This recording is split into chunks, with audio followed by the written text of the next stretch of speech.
हाँ चलिए आज का क्लास स्टार्ट करते हैं लोग। गुड मॉर्निंग क्लास, अब सब लोग को गुड मॉर्निंग। इससे पहले के क्लास में हम शायद आप लोग को क्रोमोसोम तक पढ़ा दिए थे। क्रोमोसोम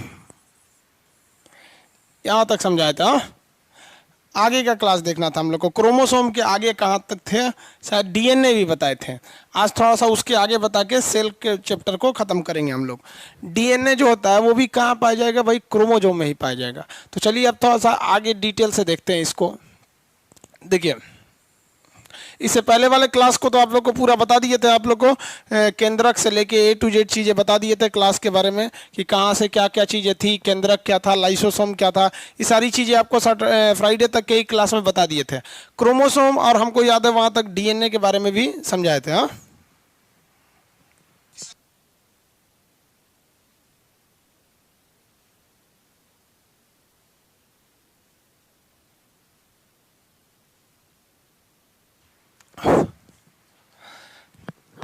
चलिए आगे देखें। अब देखिए भाऊ, ये हो गया माइटोकॉन्ड्रिया, ये हो गया राइबोसोम, ये हो गया आपका सेंट्रोसोम, ये ईआर एंडोप्लाज्मिक रेटिकुलम, और यहाँ हो गया न्यूक्लियस। अब इसमें हम लोग न्यूक्लियस जो था, न्यूक्लियस को क्या कहा गया था, केंद्रक। केंद्रक बीच में होता है, रॉबर्ट ब्राउन ने खोज किया था। इस केंद्रक के अंदर पाया जाता है क्रोमोसोम। क्रोमोसोम, अब ये क्रोमोसोम जो मान हिंदी में क्या कहते हैं इसे, गुणसूत्र। मानव में इसकी संख्या कितनी होती है, 46। 46 है इनकी संख्या मानव में, 46 क्रोमोसोम इसमें पाए जाते हैं सब। आगे देखते हैं लोग क्रोमोसोम। अब इसमें थोड़ा स्ट्रक्चर बना के देखते हैं। इसी क्रोमोसोम में पाया जाता है आपका डीएनए, और इसी क्रोमोसोम में पाया जाता है आपका जीन। यहाँ से समझ जाएंगे, फिर आगे समझेंगे हम लोग। क्रोमोसोम मानव में 46 पाए जाते हैं, बैक्टीरिया में 1 पाया जाता है। टेरिडोकाइटस जो होता है उसमें सबसे ज़्यादा क्रोमोसोम पाए जाते हैं सब। और आलू हो गया, चिंपैंजी हो गया, तंबाकू हो गया, ये सब में 48 होते हैं। आपके पीडीएफ में इसका लिस्ट दिया हुआ है। समझ में आया कि नहीं आ गया? अब देखिए, अब तो सबसे पहला एक तो समझिए कि खुद ही एक कोशिका बहुत छोटी होती है। उस कोशिका के अंदर आपका पाया जाता है ये आपका केंद्रक। इस केंद्रक में ना आपके क्रोमोसोम मिलते हैं सर। क्रोमोसोम हमेशा कैसे होते हैं सब, पेयर्स में होते हैं सर। अब जैसे ये 2 क्रोमोसोम है, एक नहीं है, ये 2 है। अब यहाँ ध्यान से समझिए, इस क्रोमोसोम को सबसे पहले अब इसको खींचेंगे ना, तो इसको खींचेंगे तो एक लच्छा टाइप का निकलेगा, और खींचेगा तो और लंबा हो जाएगा। तो ये जो लच्छा टाइप का निकला है ये देखिए, ये तो क्रोमोसोम हो गया। क्रोमोसोम से ही खींचेंगे तो आपका मिलेगा डीएनए। क्रोमोसोम का एक पार्ट होता है डीएनए, तो ये जो है डीएनए हो गया। और डीएनए को और खींचेंगे ना तो ये हो जाता है जीन। तो डीएनए में ही क्या पाया जाता है, जीन पाया जाता है। समझ में आ रहा है आपको? तो पूरे कोशिका में आपका केंद्रक पाया जाएगा, केंद्रक के अंदर क्रोमोसोम पाया जाएगा। हर एक केंद्रक में कितने क्रोमोसोम होंगे, 46 क्रोमोसोम। यही क्रोमोसोम हमारे शरीर का निर्माण करते हैं। इस 46 में से किसी एक की जिम्मेदारी है आँख बनाना, किसी का काम है लीवर, हार्ट, गुर्दा, ये सब बनाना है। अगर इसमें कमी हो जाएगी तो हमारे शरीर में कोई ना कोई एक पार्ट छूट जाएगा, वो बन ही नहीं पाएगा। और अगर इसमें अधिकता हो गई तो हमारे शरीर का कोई ना कोई पार्ट एक एक्स्ट्रा आ जाएगा। तो ये तो समझ में आ गया। इसी में क्या है, डीएनए, और डीएनए को खींचेंगे तो जीन, और इसी के बीच में न्यूक्लियोटाइड पाए जाते हैं, जिसको एडेनिन, थाइमिन, ग्वानिन, साइटोसिन बोले थे। आपको कल के पिछले क्लास में हम आपको इसको समझाए थे। तो ये समझ में आ गया कि नहीं आ गया? कहेगा कि हमारे शरीर में जो माता पिता का गुण जो होता है वो पुत्र में ले जाता है, यानी अनुवांशिक गुण यानी हेरिटेज को कौन ले जाता है? तो अलग अलग ऑप्शन हो जाते हैं। कभी जीन होगा तो भी सही है, डीएनए है तो भी सही है, क्रोमोसोम है तो भी सही है। ऑप्शन में कोई एक ही रहता है। लेकिन अगर क्या होगा, जब तीनों आ जाए तो ज़्यादा ऑप्शन किस पे प्रीफर किया जाता है, डीएनए पर प्रीफर किया जाता है। क्योंकि डीएनए का यहाँ पर, अब देखिए डीएनए को पहली बार किसने देखा था, कार्ल्सबर्ग। डीएनए का मॉडल किसने बनाया था, वाटसन एंड क्रिक ने इसका मॉडल बनाया था। अब ये आ जाते हैं जीन पर। देखिए ज से जीन, देहात में ना किसी चीज को खोजने को कहते हैं जो हो, कहते हैं ना जो के निकालो। तो जीन को खोजना बड़ा मुश्किल था, क्योंकि डीएनए खुद ही छोटा था, उसमें और खोजना मुश्किल था। तो जीन को खोज के निकाले थे कौन से, जोहानसन ने निकाला था। तो जीन की खोज जोहानसन। ये जेनेटिक्स चैप्टर में इसके जीन के बारे में ज़्यादा पढ़ना है। यहाँ आपको मेन जो थीम है वो कोशिका पर पढ़ना है, ना कि यहाँ जेनेटिक्स का पढ़ना है। डीएनए वाटसन एंड क्रिक हो गया, मॉडल दिया ये कार्ल्सबर्ग ने खोज किया। जीन को खोजा था जोहानसन ने। अब ये समझ में आ रहा है? अगर आप इसको वापस समेटिए पीटिएगा, इसमें ले जाकर ऐसे घुसा दीजिएगा ऐसे, तो ये एक सिंपल सी स्ट्रक्चर इस टाइप का बन जाएगा। ये हमारा क्या हो गया आपका, ये क्रोमोजोम हो गया, और इसको डाल दीजिए आप न्यूक्लियस के अंदर। क्रोमोजोम मानव में कितने, 46, चिंपैंजी 48, आलू 48, तंबाकू 48, टेरिडोकाइटस में सबसे ज़्यादा हो जाते हैं सर, 1300 से लेकर 1600 के बीच में हो जाते हैं सर। फिर बैक्टीरिया में आपके 1 क्रोमोजोम हो जाते हैं सर। तो ये चीज़ें आपको लिस्ट में दी गई है, जो फेमस था वो हम आपको बताएं। अब जरा हम, ये तो क्रोमोजोम समझ में आ गया। अब डीएनए के बारे में देखिए। डीएनए जो है ना वो एक्चुअली बना किससे है, जीन से है। जी, डीएनए की इकाई मतलब होता है किस चीज़ से मिलकर बना है। जैसे हम आपको कहें रोटी की इकाई तो आटा, लड्डू का इकाई बेसन, बेसने से नहीं से बुनिया छान के बना देते हैं। तो कई सारे जीन मिलकर डीएनए बनाते हैं, और कई सारे डीएनए मिलकर एक क्रोमोजोम बनाते हैं। और ये क्रोमोजोम कहाँ होता है, केंद्रक में होता है। यहाँ तक सब समझ में आ गया आप लोग को। आगे बढ़ते हैं।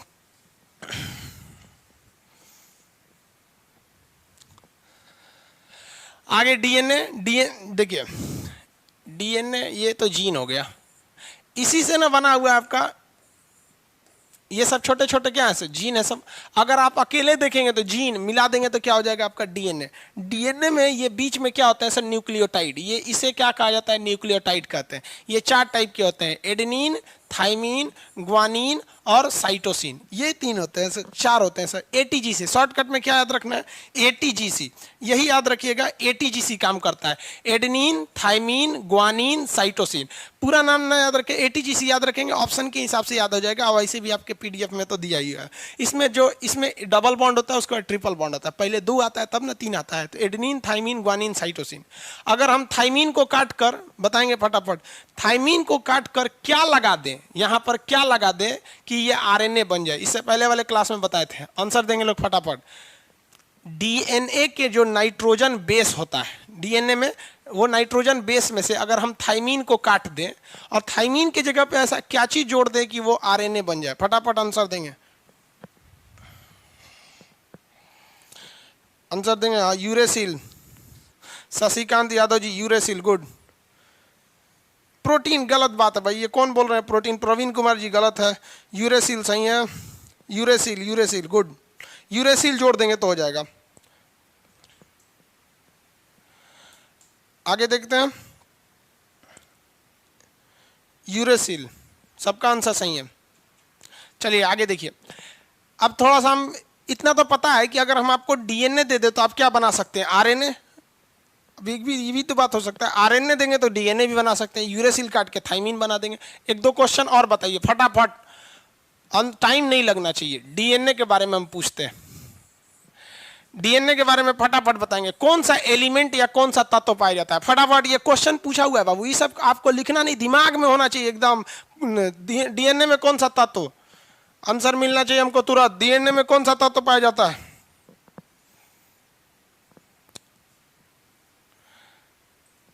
डीएनए में कौन सा तत्व पाया जाएगा, गुड, फास्फोरस। हाँ गुड, पी भी लिख देंगे तो समझ जाएंगे, फास्फोरस, वेरी गुड। आप पी भी लिख देंगे ना तो हम समझ जाएंगे कि आप फास्फोरस, वेरी गुड। बहुत से लड़के को फास्फोरस लिखने में टाइम लग रहा था, होशियार जितना था सब पी लिख के भेज दिया सर। फास्फोरस। आप बताएंगे फटाफट कौन सा बेस पाया जाता है, क्षार कौन सा पाया जाएगा, हाइड्रोजन, नाइट्रोजन या कौन सा बेस, फटाफट base, which type of base. आप शॉर्टकट लिख के भेज देंगे तो चलेगा। बेस, नाइट्रोजन में उपस्थित बेस, सॉरी इसमें डीएनए में उपस्थित बेस, एन नहीं लिखे बाबू, नाइट्रोजन को N2 बोलते हैं। अब एकदम में शॉर्टकट मत कर दीजिए। नाइट्रोजन बेस, कौन सा base, nitrogen base, very good. Nitrogen base पाया जाता है, नाइट्रोजन हो गया। शुगर कहेगा तो भाई डी से क्या होता है, डाईऑक्सी राइबोज। ये क्या है, डी मतलब क्या, डाईऑक्सी। अब इतना तो बेवकूफ कोई नहीं होगा कि कहेगा कि आरएनए में कौन सा शुगर, तो भैया ये क्या है, राइबोज न्यूक्लिक शुगर। और ये क्या है, डाईऑक्सी राइबोज न्यूक्लिक शुगर। कुछ अपने से दिमाग, प्रेजेंस ऑफ माइंड लगाएंगे ना तो भी सही हो जाएगा। जैसे कह दिया शुगर कौन सा है, तो आप ही बताइए ना, इधर में अगर कहेगा कौन सा टाइप का शुगर पाया जाता है, तो डी से deoxy ribose nucleic sugar, ribose sugar पाया जाता है। और इधर कौन सा शुगर पाया जाएगा भाई, तो इधर शुगर पाया जाएगा राइबोज शुगर। अब इसमें बताइए कौन सा बॉन्ड पाया जाता है, कौन सा बॉन्ड, बॉन्ड बोलेंगे फटाफट, बॉन्ड, नाइट्रोजन बॉन्ड या कौन सा bond, bond, very good, hydrogen bond पाया जाता है। बॉन्ड पाया जाएगा तो hydrogen bond, very good, hydrogen bond पाया जाएगा। और क्वेश्चन फटाफट देखते हैं। यहां देखिए डीएनए में जो न्यूक्लियोटाइड पाया जाता है, क्या चीज, जो न्यूक्लियोटाइड पाया जाता है वो कितने चीज से बना होता है, 4 चीज। कौन कौन, adenine, eighty, GC, GC. Adenine thymine में कौन सा बॉन्ड, फटाफट, एडेनिन थाइमिन में बॉन्ड, एडेनिन थाइमिन में bond double bond. Guanine cytosine में बॉन्ड, चलिए वेरी गुड वेरी गुड। इसमें पाया जाता है आपका triple bond, very good, triple bond पाया जाता है। इस बताइए डीएनए का जो न्यूक्लियोटाइड होता है या जो इसका बेस होता है, इसमें से क्या काट दे, थाइमीन काट दे, क्या जोड़ दे, यूरेसिल जोड़ दे, क्या बन जाएगा आपका, आरएनए बन जाएगा, आरएनए बन जाएगा। डीएनए से कोई क्वेश्चन नहीं छूटेगा ना, वेरी गुड। चलिए आप सब लोग का आंसर इसी तरह फटाफट मिलते रहना चाहिए। भाई ये कह रहे हैं कि सर इंग्लिश बताइए। अरे भाई ये आपको हिंदी लग रहा है? भाई आपको एक बात बता दे, साइंस में ना 80% चीज इंग्लिश ही यूज होगा। अब आपको क्या कहते हैं भाई, ये आपको ये बॉन्ड को इंग्लिश में कैसे लिखेगा, हमको तो नहीं लगता यहाँ हिंदी का कुछ क ख ग भी लिखे हुए हैं। अरे भाई अब आप लोग क्या चाहते हैं, हम खान साहब कहाँ चल जाए, मंगल ग्रह पे? यार गजब है यार, एक भी चीज इसमें इंग्लिश नहीं लिखे है। देखिए ध्यान से, डीएनए में अगर एक भी क्वेश्चन छूट गया तो हम बता रहे हैं ना, माथा फोड़ देंगे हम अगर मिल गया तू लोग एग्जाम सेंटर पे। तो डीएनए से एक क्वेश्चन नहीं छूटना चाहिए। यहाँ पर डीएनए से एक और क्वेश्चन पूछेगा, डीएनए कहाँ पाया जाता है, तब माथा पगला जाएगा, डीएनए कहाँ पाया जाएगा। तो पहले देखिए डीएनए बना किससे, जीन से। जीन किससे बना है, डीएनए से। जीन से बनेगा डीएनए, और डीएनए से बन जाएगा क्रोमोजोम। ऐसे ही ना था जी, ये क्रोमोजोम था, और क्रोमोजोम से खींचे थे तो डीएनए था, उससे खींचे थे तो जीन। तो क्रोमोजोम कहाँ पाया जाएगा, तो न्यूक्लियस में। न्यूक्लियस कहाँ पाया जाएगा, तो कोशिका में। पूरा आंसर होना चाहिए। देखिए कोशिका में न्यूक्लियस, न्यूक्लियस से खींचेंगे तो क्रोमोजोम, क्रोमोजोम से खींचेंगे डीएनए, और खींच देंगे तो क्या हो जाएगा आपका, जीन हो जाएगा। डीएनए आप कंप्लीट हो गया, वेरी गुड। थाइमीन किस में पाया जाता है, डीएनए या आरएनए में? थाइमीन, थाइमीन किस में पाया जाएगा, थाइमीन, थाइमीन किस में पाया जाएगा,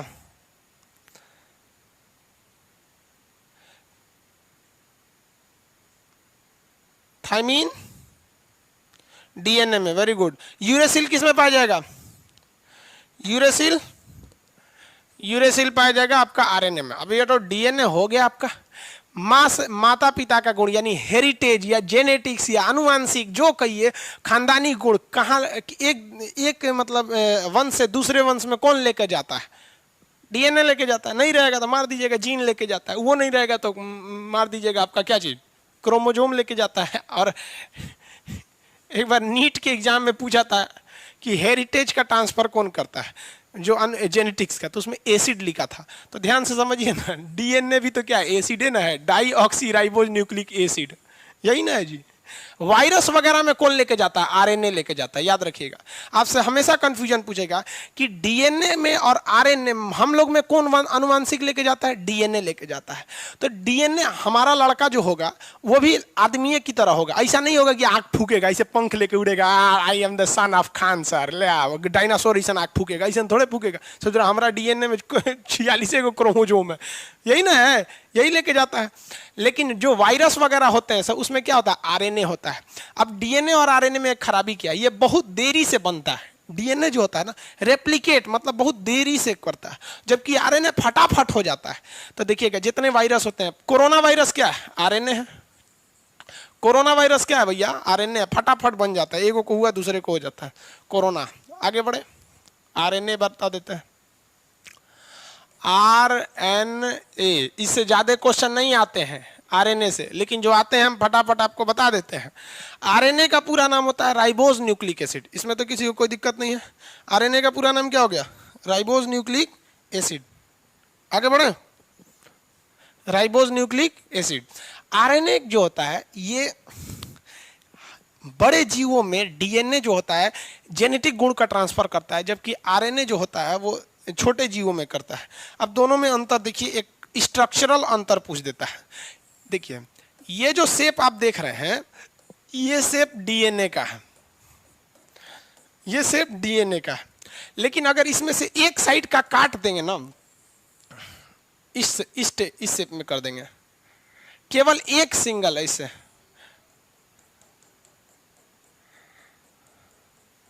ये वाला आरएनए हो जाएगा और ये वाला क्या हो जाएगा, डीएनए हो जाएगा। तो कहेगा कि दोहरी कुंडली, इंग्लिश वाले ध्यान देंगे लोग, इन डबल स्टैंडर्ड, यानी दोहरी कुंडली किस में पाया जाता है, double standard is found in, तो ऑप्शन नंबर बी पे रहेगा डीएनए। अरे भैया डबल स्टैंडर्ड एकरे में ना पाया जाता है, ये मॉडलवा दिया था वाटसन एंड क्रिक, खोजा थोड़े था वाटसन एंड क्रिक, वो तो दे मॉडल दिया था कि ऐसे होता है, समझ में आया। और सिंगल हेलिक्स यानी एक कुंडली यानी एक फेरा की तरह होता है आरएनए। दो गो अंतर आप समझ गए। पहला अंतर देखिए कि इसमें पाया जाता है थाइमीन और इसमें पाया जाता है यूरेसिल। दूसरा अंतर देखिए कि ये डबल होता है, डबल हेलिक्स, ये कैसा होता है, सिंगल हेलिक्स, समझा गया। तीसरा अंतर, ये जितने बड़े जीव होते हैं उनमें जेनेटिक्स का ट्रांसफर कौन करता है, डीएनए। जितने वायरस बैक्टीरिया ये सब होते हैं ऐसे खतरनाक, उनमें जेनेटिक्स का ट्रांसफर कौन करता है, आरएनए। आपका जो हेपेटाइटिस बीमारी हो जाता है, जॉन हेपेटाइटिस बी वगैरह, ये सब क्या होता है, लीवर वगैरह में जो बीमारियां हो जाती हैं वो आरएनए वायरस से हो जाती हैं। 3-4 अंतर तो समझ गया। अब खाली अंतरे पढ़ा जाएगा कि आरएनए के बारे में भी पढ़ा जाएगा, आरएनए के बारे में भी पढ़ लेते हैं हम लोग।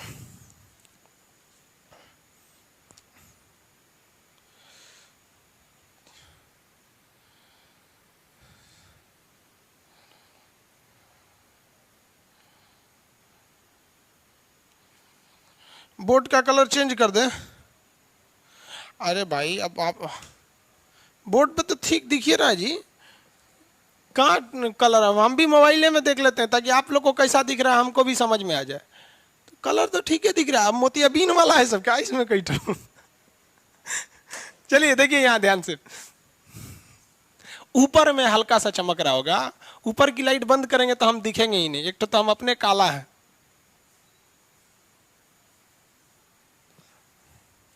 चलिए देखिए क्वेश्चन आपका 2-4 चीज पूछता है डीएनए आरएनए से कि टाइप्स ऑफ आरएनए। अब तक कुछ चीजें तो आप समझ गए, टाइप्स ऑफ आरएनए, क्या हम लोग में आरएनए पाया जाता है, पाया जाता है, लेकिन मेन वर्क नहीं करता है।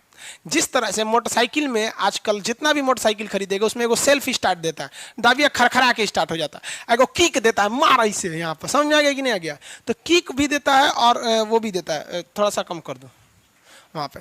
तो आप बताइए हम लोग किसका यूज करते हैं, अरे सीधे सेल्फ स्टार्ट किए धड़ाक से मार के चल गए। तो हम लोग में जो डीएनए है ना सेल्फ स्टार्ट है, कभी कभी डीएनए काम नहीं करता तब आरएनए काम करता है। ये 3 टाइप के होते हैं सर। एक होता है मैसेंजर आरएनए, एमआरएनए। तो एम से क्या हो जाएगा बाबू, मैसेंजर आरएनए, एम से मैसेंजर आरएनए हो गया यहाँ पर। एमआरएनए, एम फॉर क्या हो गया, मैसेंजर। और दूसरा क्या होता है भाई, कट नहीं ना रहा है ये, उसमें मोबाइल में चेक कर लीजिए, उसका कट तो नहीं रहा है, नहीं कट रहा। चलिए दूसरा होता है आपका ट्रांसफर आरएनए यानी टीआरएनए, और सॉरी ये दूसरा है ना, उसके बाद आरआरएनए। इससे आपका अक्सर क्वेश्चन पूछते हैं बाबू, ध्यान दीजिएगा।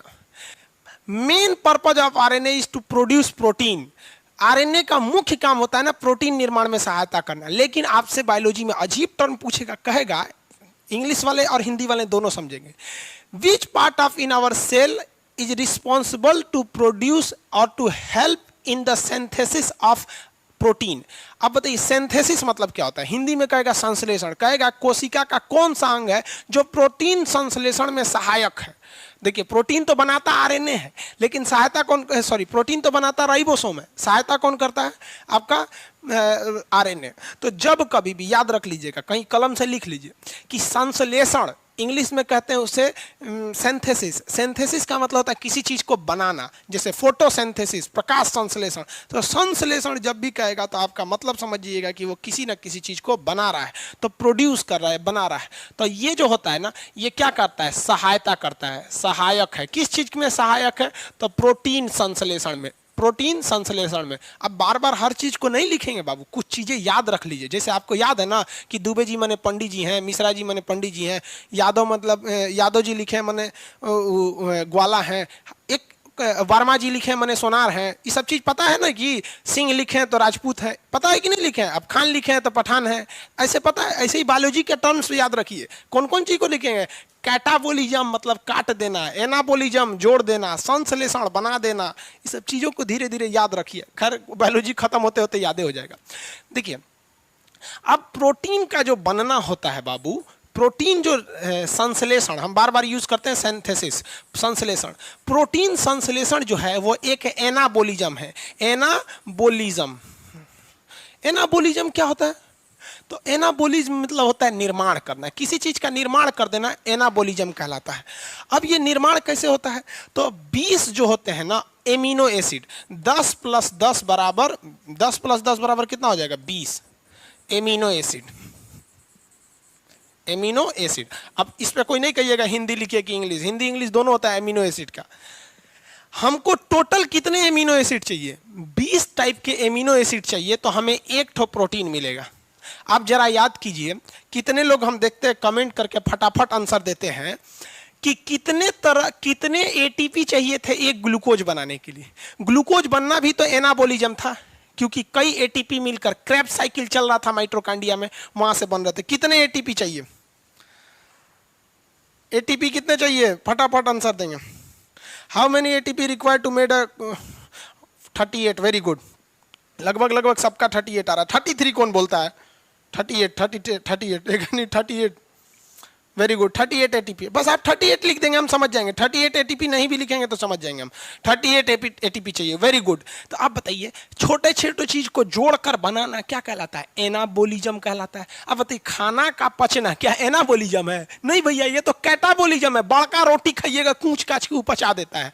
तो जब कूच काच के थूर थार के पचा दे तो मतलब समझिए कि वो कैटाबोलिज्म है, काट रहा है। और ये क्या है? एनाबोलिज्म है। तो एनाबोलिज्म में 20 टाइप के प्रोटीन चाहिए। अब इसमें समस्या समझो भैया, सबसे बड़ी समस्या क्या है कि 10 टाइप का, हम यहां डायरेक्ट 20 नहीं लिखे, आप ध्यान दीजिएगा, 10 + 10 लिखे। 20 टाइप का एमिनो एसिड चाहिए हमारे शरीर में प्रोटीन बनने के लिए, और ये प्रोटीन हमारे शरीर का विकास करता है। अगर शरीर में प्रोटीन नहीं ना तो आपकी शरीर का विकास नहीं होगा, और शरीर में अगर ग्लूकोज नहीं ना तो ऊर्जा नहीं मिलेगा, मनुआइल रहिएगा इसे। तो प्रोटीन जरूरी है, क्योंकि हमारा दिन पर दिन विकास हो रहा है। ऐसे मारे फटाक से यहाँ कोशिकाएं टूट गई तो अगल बगल की कोशिकाओं में विकास होगा, तभी ना भरेगा, नहीं तो घाव का घावे रह जाएगा। तो 20 टाइप का जो एमिनो एसिड चाहिए, इसमें 10 ठो हमारे शरीर में पहले ही से रहता है और 10 ठो की जरूरत रहती है। यानी 10 जो शरीर में पहले से है उनकी कोई आवश्यकता नहीं है, वो अननेसेसरी है, क्योंकि ऑलरेडी हमारे शरीर में है। और 10 ऐसे एमिनो एसिड होते हैं जो आवश्यक हैं। क्या है भैया? आवश्यक है। इन्हें हम लोग नेसेसरी एमिनो एसिड कहते हैं। इसे हमें भोजन में लेना ही पड़ेगा। अब आप समझिए, आपको ज्ञान की आवश्यकता है। अब आप बताइए, आपको कुछ ऐसे ज्ञान है जो नहीं चाहिए। जैसे हम आपको कहेंगे A for apple, C for cat, D for dog, जरूरी है आपको? नहीं ना, ये ऑलरेडी आपके भेजा में है। लेकिन जो हम बता रहे हैं ये आवश्यक है।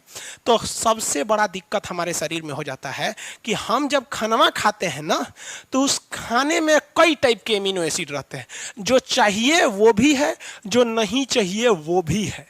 तो इसको छांटेगा कौन कि जो हमको चाहिए उसमें से निकाल ले? क्योंकि 20 टाइप का आ रहा है, उसमें हमको चाहिए 10 टाइप का, बाकी को निकाल देना। अरे हट हट, तुम्हारा काम नहीं है। समझ में आ गया कि नहीं आ गया? तो प्रोटीन का निर्माण करना एक एनाबोलिज्म क्रिया है। 20 प्रकार के एमिनो एसिड से एक प्रोटीन बनते हैं। 20 में से 10 शरीर में पहले हैं, 10 की पहचान करना है। तो जब हम भोजन करते हैं ना, तो ये मैसेंजर RNA ये टुकुर टुकुर देखता है भोजन में से। अरे 10 गो इंपॉर्टेंट कौन है? तो वो कहता है RNA चाचा हम भी है, करे भाग, तेरे पहले से है तू शरीर में, तुम हट, तेरे पिछवाला है, ए तू इधर आओ, तुम इधर आओ। तो उसी में से खखोर खखोर के बीनते रहता है वो। अरे ये जरूरी है, जरूरी है। अब एक बात बताइए, किसी रास्ते से बहुत सारी चीजें जा रही हैं और जो जरूरी है उसको उठा लिए, और हम ही चले जाएंगे कहीं रखने के लिए, तो इसी बीच में कोई जरूरी एमिनो एसिड निकल जाएगा तो दिक्कत होगा। तो भगवान इतना होशियार था ना, वहाँ एगो सिपाही खड़ा कर दिया टुकुर टुकुर देखने के लिए। वो छांटते रहता है, तुम जरूरी है, तुम जरूरी है, जरूरी है। तो ये छांटने का काम कौन करता है?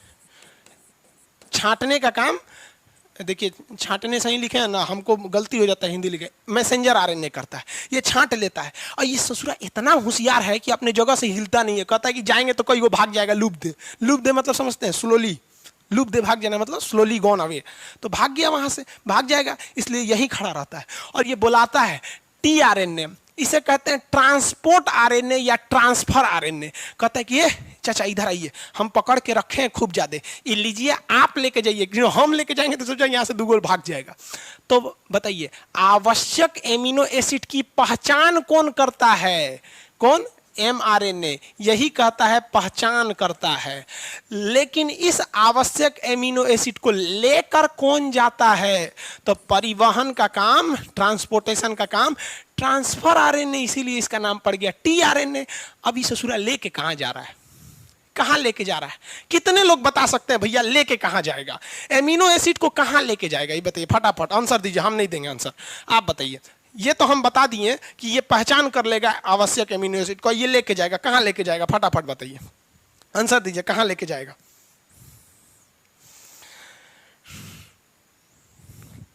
वेरी गुड, राइबोसोम में। Alok Kumar ji very good, ribosome में। अननोन, अननोन कौन नाम रख दिए भैया? नमवा छुपाने की क्या जरूरत है? वेरी गुड, राइबोसोम में ले जाएगा। कहां ले जाएगा? राइबोसोम में, प्रोटीन बनाने के लिए। ये कह रहा है जहां जाना चाहिए, रे बकलोलवा, जहां जाना चाहिए। आगे देखिए, न्यूक्लियस में क्या करने के लिए ले जाएगा भैया? न्यूक्लियस में कौन काम है इसका? Ribosome, very good. छोटी आंत में, वाह रे भाई, वाह वाह। आगे देखिए, राइबोसोम जिनका जिनका आंसर है सब सही है, बहुत लोग का राइबोसोम आंसर सही है। न्यूक्लियस में नहीं ले जाएगा बाबू, ध्यान से देखिए। बबुआ रे बबुआ, प्रोटीनवा बनाता कौन है रे? राइबोसोम बनाता है। किस चीज से बनाएगा? अब आपसे कहेंगे कि घर में आटा खरीद के ले आए, आटा खरीद के ले आए, आटा कहाँ जाएगा? तो कहेगा कि बेडरूम में जाएगा आटा, तो कौन कहेगा बाथरूम में जाएगा। अरे भैया, आटा जाएगा किचन में, तो प्रोटीन जाएगा किचन में। प्रोटीन का किचन कौन है? राइबोसोम। तो वो कहाँ चला जाएगा? राइबोसोम। ये राइबोसोम के पास कुछ कुछ क्या है, सब आरएनए बैठे रहते हैं सर। वो ट्रांसफर आरएनए से कहते हैं कि लाइए हमको दीजिए, हम ये राइबोसोम चाचा को दे देंगे, लीजिए चाचा आप ले लीजिए यहाँ पर। समझ में आ गया कि नहीं आएगा? अब राइबोसोम क्या करेगा? प्रोटीन बना देगा। तो आर फॉर राइबोसोम। अब बताइए, हमारे शरीर में प्रोटीन निर्माण के लिए 20 एमिनो एसिड की जरूरत है, जिसमें 10 पहले से हैं। आवश्यक कितने की है? 10। इस 10 की पहचान कौन करता है? मैसेंजर आरएनए, वही मैसेज देते रहता है, इधर आओ इधर आओ। इसका परिवहन कौन करता है? Transfer RNA. प्रोटीन का निर्माण कहां हो जाता है? राइबोसोम में। किसकी मदद से? आरएनए के वजह से, राइबोसोम आरएनए। आरएनए समझ में आ गया? How many types of RNA? 3 types of RNA. Messenger RNA क्या करता है? रिकॉग्नाइज करता है, पहचानता है कौन सा है जरूरी, कौन सा है नहीं जरूरी। आरएनए समझ में आ गया? आरएनए के टाइप समझ में आ गया सब आपको? आरएनए समझ, किसी को कोई दिक्कत नहीं ना? हाँ, आगे बढ़े, फटाफट देख लेंगे आप लोग।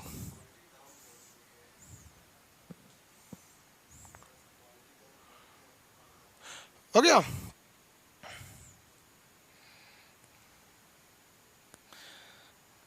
आगे बढ़ जाओ। ब्लैक बोर्ड यूज करें सर, स्क्रीनशॉट नहीं लगता। स्क्रीनशॉट नहीं लेंगे भाई, स्क्रीनशॉट कर देंगे तो आप स्क्रीन की रिकॉर्डिंग करेंगे और फिर उसको क्या करेंगे, आप किसी दूसरे को ट्रांसफर कर दें। आप सबको कहते हैं कि अगर आप यहाँ से क्लास को अगर आप लीक करते हैं कहीं, तो पहले तो आप इस एप्लीकेशन से बाहर कर दिए जाएंगे, और उसके बाद जो आप पे लीगल कार्रवाई होगी, आपको पता नहीं होगा। आप टर्म्स एंड पॉलिसी में जाके पढ़ लीजिएगा, इसमें जो एप्लीकेशन है उसमें कॉपीराइट का जो इशू है वो मेरे पास है। फिर आप ये नहीं कहिएगा कि सर आप मेरा लाइफ खराब कर दिए, ये आइए क्यों। हमको कुछ नहीं जाता है, हम एक सीधा कंप्लेन करेंगे कंज्यूमर ऑफिस में, फिर आपका घर द्वार सब चला जाएगा। क्योंकि इसमें हर एक चीज़ होते हैं एप्लीकेशन में। आप यूआरएल हैं, कहीं ना कहीं से, हर जगह से ऑनलाइन आप कहीं छुप नहीं सकते। इसलिए हम सबसे कहते हैं भाई स्टूडेंट हैं, स्टूडेंट की तरह रहिए, करप्शन में पार्टिसिपेट नहीं लीजिए। समझ में गया? इसलिए आपको स्क्रीनशॉट नहीं दिया गया। मैप का क्लास फीस कट गया है, अरे बेवकूफ कहीं का, क्लास ही स्टार्ट नहीं हुआ था तो फीस कौन सी कट गया? आज से स्टार्ट हो जाएगा। आगे देखिए, आज आपको ये बहुत ज्यादा एमबी काट रहा था, इसलिए क्वालिटी कम कर दी है। आगे बढ़ जाते हैं। ये है भैया DNA, full form deoxy ribose nucleic acid. ये है भैया आपके आरएनए, और ये है हमारे प्रोटीन। अब में से देखिए ध्यान से, डीएनए से अगर हम आपसे कह दें कि आरएनए बना सकते हैं कि नहीं, तो आप में से अब आप आराम से बना सकते हैं डीएनए से आरएनए। कैसे? कि डीएनए में से क्या हटा दीजिए? थाइमीन, जोड़ दीजिए यूरेसिल, बन गया आपका आरएनए। तो एक बात बताइए, आरएनए से हम डीएनए बना सकते हैं कि नहीं बना सकते? आराम से बना सकते हैं। यूरेसिल काट के वहां जोड़ दीजिए थाइमीन, बन गया आपका डीएनए, काम खत्म। इस क्रिया को कहते हैं ट्रांसक्रिप्शन। क्या कहेंगे? ट्रांसक्रिप्शन। ट्रांसक्रिप्शन अब वही क्रिया इधर से इधर हो गई तो रिवर्स ट्रांसक्रिप्शन। दिक्कत क्या है? Reverse transcription. अब हिंदी मीडियम वाला नहीं कहेगा सबकी सर हिंदी बोलिए, इसका इंग्लिश से मारिएगा आप लोग, नहीं तो दिमाग से उतर जाएगा आपको। हिंदियों लिख देता है कैसे पता है? इस तरह लिख देता है ट्रांसक्रिप्शन। देख लो भाई हिंदी वाला सब इसको हिंदी ऐसे लिख देता है। इसको ना हिंग्लिश कहते हैं, इंग्लिश नहीं कहते हैं, हिंग्लिश कहते हैं। हिंग्लिश, हिंग्लिश मतलब समझते हैं? इंग्लिशवा का खाली हिंदी लिख दिया। सिंपल है ना जी, डीएनए से आरएनए बनाएंगे तो ट्रांसक्रिप्शन, उलाट के लाएंगे तो रिवर्स ट्रांसक्रिप्शन। अब दुनिया का ऐसा कोई चीज नहीं है जिसका फोटोकॉपी नहीं हो सकता। हमरो फोटोकॉपी हो जाएगा, मैंने फोटो खींच लीजिएगा तो डीएनए से ही डीएनए बना लेंगे। जैसे दही से दही बना लेते हैं जोरन डाल के, जोरन समझते हैं ना, तनी से डाल दीजिएगा तो हो जाएगा जोरन। तो डीएनए से डीएनए बना लीजिएगा, तो दही से दही बना लेना, तो उसी चीज से उसी चीज को बना देना रेप्लिकेशन कहलाता है। क्या कहलाता है? रेप्लिकेशन। रेप्लिकेशन। अब बताइए तो डीएनए से डीएनए बनाना क्या कहलाता है? रेप्लिकेशन। आरएनए से आरएनए बना देना रेप्लिकेशन। प्रोटीन से प्रोटीन बनाना रेप्लिकेशन। तो आप पढ़ते होंगे कोरोना वायरस बहुत ही तेज रेप्लिकेट कर रहा है। रेप्लिकेट माने अपने फोटोकॉपी बना रहा है, धड़ाधड़ धड़ाधड़। तो कोरोना वायरस क्या है? आरएनए वायरस है। सेम उसी चीज का फोटोकॉपी बना देना, जोरन डाल के दूसरा बना देना, क्या कहलाता है? रेप्लिकेट कहलाता है। जैसे एक बच्चा से, जैसे माँ अपने बच्चे को जन्म देती है तो ये भी रेप्लिकेट है, लेकिन उसमें टाइम लगता है, इसलिए रेप्लिकेट ना होकर रिप्रोडक्शन कहा जाता है। मतलब समझ में आ रहा है ना आप लोग को? उसी से उसी को बना दिए रेप्लिकेट। तो डीएनए से डीएनए रेप्लिकेशन, डीएनए से आरएनए ट्रांसक्रिप्शन, वापस आरएनए से डीएनए रिवर्स ट्रांसक्रिप्शन। समझ आ गया? अब देखिए प्रोटीन, आरएनए को अगर आप पूरी तरह तोड़ दीजिएगा ना, आरएनए को तोड़ दीजिएगा तो प्रोटीन मिलेगा। अब आप कहेंगे कि तब पढ़े नहीं किए भैया, आप गहराई से तो नहीं सोचिए तो। ससुरा यही आरएनए के 3 गो कैटेगरी थे सब ना, आरआरएनए, सॉरी एमआरएनए, टीआरएनए, और एक तो कौन सी था? आरआरएनए। इस ससुरा छोटा सब कौन सी कर रहा था? सब प्रोटीन ना घींच घींच ले रहा था। एगो प्रोटीन घींच रहा था, एगो कर रहा था चाचा ले जाइए, एगो बना दे रहा था। कौन सी ले गया था? प्रोटीन ले गया था ना। तो तुरेंगे तो कौन सी मिलेगा? छुहाड़ा मिलेगा, उसमें प्रोटीन ना मिलेगा। दिमाग लगाइए। ऐसा थोड़े हो कि दुनिया कोई टीचर आपको, मतलब क्या बताएं आपको, हम लोग आपको 100%, जैसे मान लीजिए आपका खुद का दिमाग नहीं रहेगा ना, तो एग्जाम में अगर आप थोड़ा भी क्वेश्चन घुमा देगा तो आप फंस जाएंगे। इसलिए आप सोचिए कि जो टीचर बता रहा है उसमें क्या चीज ऐसा छुपा है। तो आपके मन में तो ये भी सवाल आना चाहिए ना कि सर आरएनए में क्या रहेगा? प्रोटीन। तो आरएनए को पूरी तरह तोड़ देंगे तो प्रोटीन बन जाएगा। अब वापस आप इससे नहीं बना पाएंगे, क्योंकि प्रोटीन को बनाने के लिए आपको आरआरएनए, टीआरएनए, एमआरएनए की जरूरत है। आपने इसको तोड़ दिया, अब नहीं बन पाएगा। इसे कहते हैं ट्रांसलेशन। ट्रांसलेशन समझ में आ गया? इसे क्या कहेंगे? ट्रांसलेशन। अब आपको सबको समझ में आ गया। अब बताइए फटाफट, इसमें बड़ा ज्यादा हो गया। डीएनए से डीएनए, डीएनए से डीएनए रेप्लिकेशन, फटाफट। डीएनए से डीएनए रेप्लिकेशन, डीएनए से आरएनए, डीएनए से आरएनए, डीएनए से आरएनए,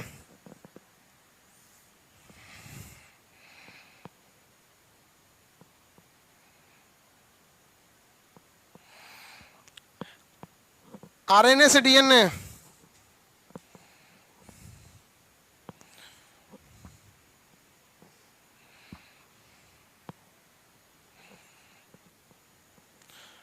वेरी गुड। कुछ कुछ ज्यादा ही शॉर्टकट मार रहा है। सो हम पूछ रहे हैं कि डीएनए से आरएनए, तो लिख के भेज रहा है सर टी। अरे डीएनए से आरएनए, टी। चलिए भैया समझ गए, टी से ट्रांसक्रिप्शन। अगर आरएनए से डीएनए तो RT, reverse transcription. Very good भैया, आप टी लिखेंगे तब यहाँ ट्रांसलेशन में भी तो गड़बड़ हो जाएंगे। समझ आ गया?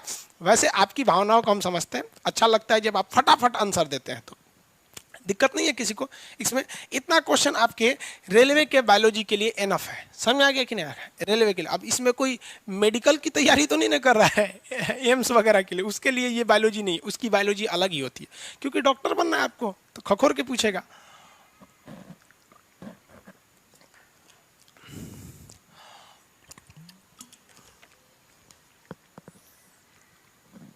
आज ज्योग्राफी का भी बैच स्टार्ट हो जाएगा जी। नक्शा का होना तो मंडे को ही था, लेकिन बारिश वगैरह देख रहे थे आप कितना भयानक हो रहा था।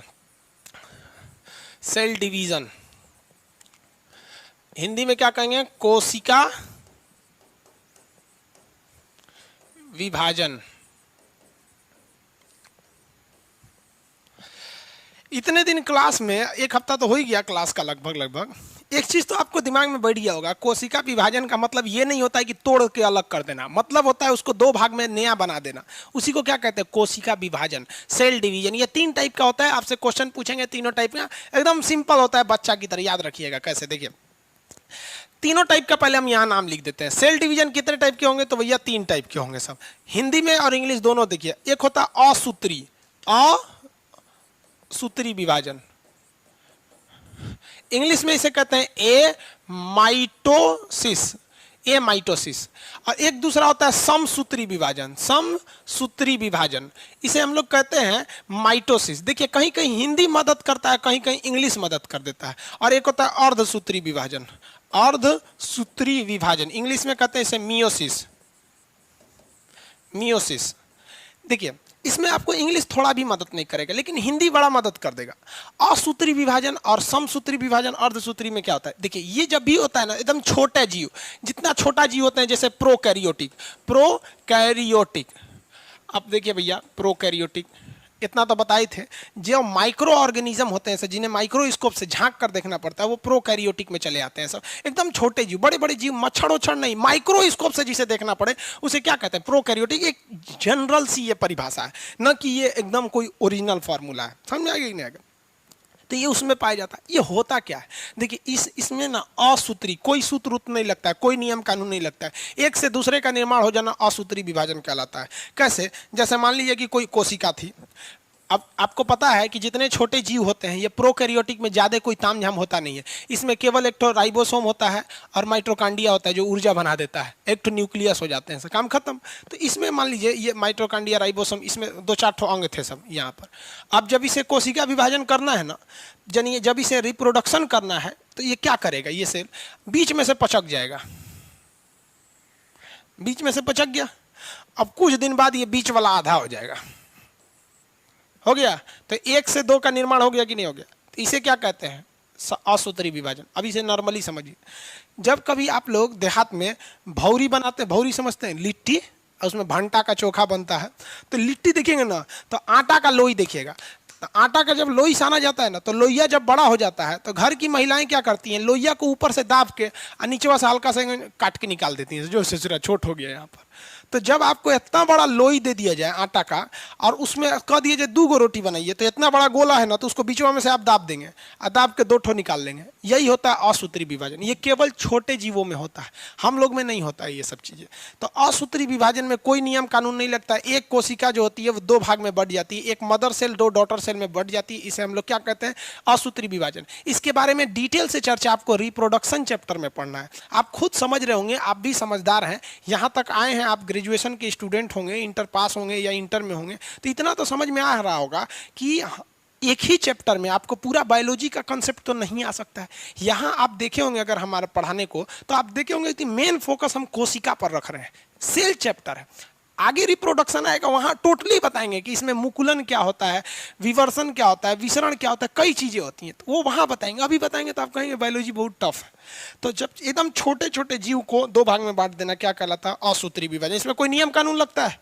नहीं, कोई नियम कानून नहीं लगता। इसे क्या कहते हैं? असूत्री विभाजन। अब आता है समसूत्री बराबर। सम मतलब क्या होता है बाबू? एकदम बराबर, एकदम बराबर। असूत्री मतलब नियम कानून, एकदम बराबर नियम कानून से बनेगा, तो उसी को कहते हैं समसूत्री विभाजन।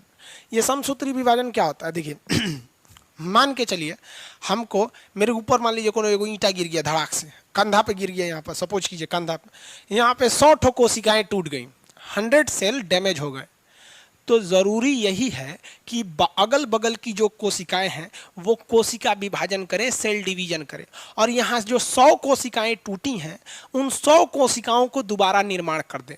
तो इसी को कहते हैं समसूत्री विभाजन। मतलब जितना टूटा उतने का बनाइए। सम मतलब बराबर, माइटोसिस बायोलॉजिकल नेम है माइटोसिस, मतलब जितना टूटा है आप उतना ही बनाइए, उसी को कहते हैं हम लोग समसूत्री विभाजन या माइटोसिस। जरा एक बात बताइए, अगर माइटोसिस कम होगा, यानी 100 ठो टूटा है और 10 गो बनेगा, तो ये बहुत ज़्यादा दिन टूटले रह जाएगा। समझ में आ गया कि नहीं आ गया? जल्दी जुटेगा नहीं। इसीलिए बूढ़ा सूढ़ा आदमी जब हो जाता है, जब आप लोग हमारे उम्र के हो जाएंगे, बुढ़ा जाएंगे, तो जब हाथ पर टूट जाएगा ना, तो वहाँ वहां होना चाहिए समसूत्री। मान लीजिए हड्डी टूट गया, यहाँ पर 1000 कोशिकाएं यहाँ की टूट गई। अब हमको चाहिए 1000 कोशिकाओं को बनना, लेकिन हम बुढ़ा गए हैं, तो हमारे में समसूत्री विभाजन बड़ी धीरे धीरे होगा। तो 1000 की जगह 800 बनेगा, तो हाथ टूटलेंगे नारायण घूमेंगे। और जो छोटका लड़का होते हैं 8-9 साल का, उसमें धड़ धड़ कोशिका विभाजन होता है, उसका हाथ टूट जाएगा तो एक तुरंत सही हो जाता है। हम लोग का टूटता है तो नहीं सही होता है। रीजन समझ में आ रहा है आप लोग को? किसी को कोई दिक्कत है? समझ में आ गया? एक सेकंड रुक जाएंगे आप लोग।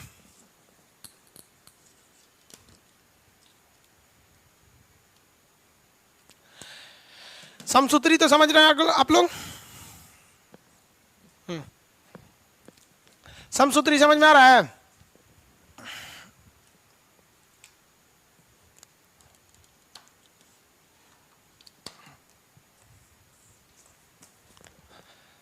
किसी को कोई दिक्कत नहीं है ना? आगे देखिए, आप समसूत्री विभाजन में यानी जितनी टूटती है उतने का ही निर्माण करना होता है। तो ये तो समझ में आ गया आप लोग को कि अगर कम होगा तो बड़ा धीरे, बहुत धीमी गति से क्या होगा? निर्माण होगा। लेकिन एक बात बताइए, अगर समसूत्री विभाजन बहुत जल्दी जल्दी हो जाए तो अच्छा है, फटाफट निर्माण हो जाएगा। जैसे मूस समझते हैं, चूहा, मूस का जो पूंछ होता है, चूहा का पूंछ कभी दाबिएगा ना तो पूंछिया का जो छिलकवा होता है, ऊपर का खाल छोड़ के भाग जाता है, कहता है रख लो तुम ही, हम जा रहे हैं यहाँ पर। क्योंकि उस ससुरा को पता है, उसको बायोलॉजी अच्छा से पता है कि उसका जो पूंछ होता है, उस पूंछ में समसूत्री विभाजन बड़ी तेजी से होता है। उसको पता है कि पूंछ कितना भाग उखड़ा है, एक के हफ्ता में दोबारा बना देगा, फिर नया पूंछ लेके घूमेगा, कह देख लो तूर दे ले रहो, निकल गई लो हम यहाँ पर। पूंछ जो होता है उनमें क्या होता है? समसूत्री विभाजन बड़ी तेजी से होता है। छिपकली का पूंछ, छिपकली को मारिएगा ना तो पूंछिया गिरा के भाग जाती है, आपको लगेगा मार दिए, हल्का भी मारेंगे पूंछिया गिरा के भाग जाएगी। आप देखेंगे अरे अरे पूंछिया हिलेगा, इधर इधर भाग जाएगी, भाग गई। एक हफ्ता बाद निकल के खोजेगी, देख नया निकाल ले लिया। आपको कहेंगे ये थोड़े है, ओकरा तो मारे थे पूंछिया टूट गया था। भैया उसमें समसूत्री विभाजन बहुत तेजी से होता है। समझ में आ रहा है कि नहीं आ रहा है? अब बताइए, तो गेंडा को अगर तलवार से मारिएगा तो 2 दिन बाद अपने से सही हो जाता है। क्यों? समसूत्री विभाजन तेजी से होता है। शुगर के मरीज में समसूत्री विभाजन बहुत कम होता है। क्वेश्चन बताइए तो फटाफट। एक क्वेश्चन पूछा था रेलवे में, पहले जब रेलवे अलग अलग बोर्ड से होता था तब पूछा था कि कोशिका के अंदर क्षतिपूर्ति, क्षतिपूर्ति मतलब जो डैमेज हुआ है उसे मैनेज करना। तो क्षतिपूर्ति यानी टूट फूट को मैनेज करने के लिए कौन सा विभाजन किया जाता है? क्या असूत्री विभाजन करेंगे कि अर्धसूत्री? मैंने 100 को टूटल है तो आधे बनाइए 50 गो। हाँ, कौन सा करेंगे? अब आप बताइए कौन सा विभाजन करेंगे? भैया एम लिखता है, एम से तो माइटोसिस भी हो जाएगा, मियोसिस भी हो जाएगा। हाँ, माइटोसिस, समसूत्री, माइटोसिस या समसूत्री विभाजन। आगे बढ़े बाबू। आप लोग कह रहे हैं कि कई गो लड़का, एक लड़का कह रहा है सर डाउनलोड का ऑप्शन दे दीजिए। एक बात बता दे बाबू आपसे, यदि आपको कोई पढ़ाई का चीज, ध्यान से समझिएगा, कि कोई टीचर आपको पढ़ाया क्लास में और आपको वहीं पर याद नहीं हो गया, 80% तो कम से कम याद हो जाना चाहिए। 100% थोड़ी याद होगा, कंप्यूटर थोड़े है जो कॉपी पेस्ट हो जाएगा। लेकिन 70 से 80% अगर आपको क्लास में नहीं याद होता है और आपके मन में ये भावना होती कि सर लिखवा देते या फिर हम कहीं और ले देते, तो फिर समझिए बाबू इस साल आपका रिजल्ट बहुत मुश्किल है। क्यों? क्योंकि आप कंसंट्रेट है ही नहीं है, आपको अपने ऊपर कॉन्फिडेंस ही नहीं है, कंसंट्रेट नहीं। आप देखिए, हमको कभी, आपको, हम कभी इधर जाएंगे तो आपका कमेंट पढ़ने के लिए जाते हैं, क्योंकि सिस्टम दूर है, थोड़ा सा दिखता नहीं है, बुढ़ौती आ गया है, सिस्टम दूर होने की वजह से नहीं दिखेगा। अब देखने के लिए हमको चश्मा लगाना पड़ेगा। तो आप लोग कहेंगे कि देखो मास्टर साहब बुढ़ा गए लोग चश्मा लगा के देख रहे हैं, तो चश्मा नहीं लगाते हैं, तो जाते हैं वहाँ पे करने, देखने के लिए आपका कमेंट। लेकिन कभी आप ऑफलाइन के भी स्टूडेंट होंगे आप में से या ऑनलाइन के, कभी हमको देखे हैं कि नोट्स लेके पढ़ाते हुए कि नहीं देख लेते हैं नोट्स? कभी नहीं। आप हमको दिन 24 घंटा भी पढ़ाना रहेगा, कभी नोट्स देख कर नहीं पढ़ाएं। आपको विश्वास नहीं होगा तो जो पटना में जो ऑफलाइन के स्टूडेंट होंगे उनसे पूछिएगा, क्लास में आने के बाद पूछते थे कहाँ तक कल पढ़ाए थे, वहाँ से चालू हो गए। तो बाबू एक चीज़ याद रखो, दूसरे के पास रखा हुआ धन और किताब में लिखी गई विद्या, ये कभी आपको जरूरत पड़ने पे काम आएगा ही नहीं आएगा। मान लीजिए हमारा ही पैसा है किसी मित्र के पास रखा हुआ, हमको इमरजेंसी आ गया, काम नहीं आएगा। वो जो मेरे जेब में है वही काम आएगा। और विद्या जो किताब और नोट्स में लिखी गई ये कभी काम नहीं आएगा आपकी जरूरत पड़ने पे। एग्जाम में वही काम आएगा जो दिमाग में घुसा हो। तो आप कोशिश कीजिए ना यहाँ 100% एक ही बार एब्जॉर्ब करने की। कौन सा बड़ा चीज है यहाँ पर? बस इतना याद रखिए, आपकी कमर की हड्डी एकदम सीधी होनी चाहिए और दिल में एक जुनून होना चाहिए कि नहीं हमको ये अभी सीख लेना है, अभी सीख लेना है, एकदम दिल में उमंग रहना चाहिए, नहीं ये अभी एकदम, मतलब एकदम आप फुल फोकस रखिए कि हम ये दोबारा तब तक नहीं पढ़ेंगे जब तक है जान। और ऐसे खोजते रहेंगे तो हमारा क्या काम, फिर मेरा अगला बैच में फिर 1.5-2 लाख लड़का एडमिशन लेगा, फिर पढ़ाएंगे, सबको समझाते हैं, लेकिन जो समझ गया उनका रिजल्ट हो जाता है। नहीं तो आप देख लीजिएगा, हम ये बात यूट्यूब पर अगर बोलेंगे तो बाकी के टीचर बुरा मान जाएंगे, लेकिन अगर इसीलिए एप्लीकेशन पे बोलते हैं कि यार अपनी सुधारो, वरना हिंदुस्तान में तो आधा टीचर नोट्स देख के पढ़ा रहा है तो तू लोग का क्या हाल होगा। हाँ, खुद से सोचिए, ये तो एक विडंबना है। यूट्यूब पे बोलेंगे तो वो लोग बुरा मान जाएंगे कि हमारा कटाक्ष कर रहा है। अरे कटाक्ष नहीं कर रहे हैं, आप बच्चों के साथ आप खेल रहे हैं, जिंदगी बर्बाद कर रहे हैं। जो टीचर को केवल एक सब्जेक्ट पढ़ाना है तो वह याद नहीं है, तो स्टूडेंट को कहाँ से याद होगा? उसको physics, chemistry, math, reasoning, English सब देख के जाना है। जीएस वगैरह कैसे याद हो जाएगा? आपका दिन रात काम है एक की चीज, इसका मतलब वो भी खिलवाड़ कर रहे हैं। तो आप इस ट्रेंड को बदलिए बाबू। बहुत तकलीफ होता है जब हम आपको, चलिए एक बात भी कहते हैं, डाउनलोड करने का ऑप्शन तो नहीं रहता है ना बाबू, मिसयूज हो जाएगा। लेकिन हम कहते हैं कि अगर आपको 70 से 80% क्लास में नहीं याद होता है, मतलब इंटरेस्ट लेके नहीं पढ़ रहे। चलिए टॉपिक पे आते हैं। अब आप बताइए, समसूत्री क्षतिपूर्ति किससे होती है? समसूत्री विभाजन से। हाथ पर टूट गया समसूत्री, अगर समसूत्री फटाफट होगा बड़ी जल्दी क्षतिपूर्ति हो जाएगा। चूहा का पूंछ, छिपकली का पूंछ, गेंडा का शरीर, ये सब। और अगर क्षतिपूर्ति नहीं होगा तो टूटल का टूटले रह जाता है वहां पर। क्या होगा ससुरा अगर जरूरत से ज्यादा हो जाए? अति सर्वत्र वर्जते। समझ में आ गया कि नहीं? अगर बहुत ज्यादा हो गया तब। एक क्वेश्चन बताइए, एक बार क्वेश्चन पूछा था, कैंसर का कारण क्या है? तो आप फटाफट मारेंगे अनियंत्रित कोशिका विभाजन। ऑप्शन ए में नहीं था, तो लड़का कहा ना सेंट्रोसोम, सेंट्रोसोम, मार मार सेंट्रोसोम। ऑप्शन ए में नहीं था। फिर लड़का कहा कि सेंट्रोसोम के बीच वाला सेंट्रियोल्स होता है, जिस तरह न्यूक्लियस के बीच वाला न्यूक्लियोस होता है उसी तरह सेंट्रोसोम के बीच वाला सेंट्रियोल्स होता है, मार मार। ले वो नहीं था। ऑप्शन में था मुकुलन, अर्धसूत्री, समसूत्री, अर्धसूत्री। कितने लोग बता सकते हैं कैंसर का कारण कौन बनेगा? कैंसर का कारण कौन बनेगा? फटाफट आंसर, एक आंसर फटाफट। कैंसर का कारण कौन बनेगा? नहीं बाबू, सेंट्रोसोम नहीं बनेगा। देखिए सेंट्रोसोम बनेगा, सही है, लेकिन ऑप्शन के हिसाब से इसमें से इसमें कौन बनेगा? इसमें बनेगा समसूत्री विभाजन। समसूत्री, इसमें गुड, समसूत्री, very good. Mitosis, mitosis, mitosis, बहुत अच्छा, बड़ी तेज आंसर दे रहे हैं। एक तो देख रहा है कि कमेंट इतना तेज आ रहा है ना, तो जानते हैं क्या लिख दिया है? ऑप्शन 2 दू लिख के भेज दिया है। आंसर आप समझते रहिए दू है, अगर इतना तेजी से आंसर आ रहा है। मतलब बिहार का स्टूडेंट जो होता है ना, खाली वो शॉर्टकट खोजता है, कहाँ से हमारा शॉर्टकट मिल जाए। वो पक्का बिहारी होगा वो। उसको इतना नहीं, मार दू आंसर समझेंगे। अब यहां तक आप समझ में आ गया समसूत्री विभाजन। अब आते हैं अर्धसूत्री विभाजन। अब बताइए कितने लोग के दिमाग में कॉन्फिडेंस आ गया है कि हम समसूत्री समझ गए तो अर्धसूत्री भी समझ जाएंगे? कॉन्फिडेंस आ ही गया होगा। अब कुछ दिमाग लगाइए, ये बराबर हुआ था तब ये आधा होगा, है कि नहीं? सिंपल सा है, नाम से स्पष्ट है, अर्धसूत्री। लेकिन इंग्लिश में ना इसका कोई आपको ट्रिक नहीं मिल पाएगा। मियोसिस से आपके दिमाग में कोई आइडिया नहीं लगने वाला है कि ससुरा होने क्या वाला है, लेकिन अर्धसूत्री से एक आइडिया लग रहा होगा आपके मन में कि नहीं ये ससुरा आधा होने वाला है। तो ये तो बड़ी नाइंसाफी है जी, आधा हो जाएगा तो। मान लीजिए हमारा यहाँ 10 गो टूटल, अब 5 गो बनल, तो नाइंसाफी है।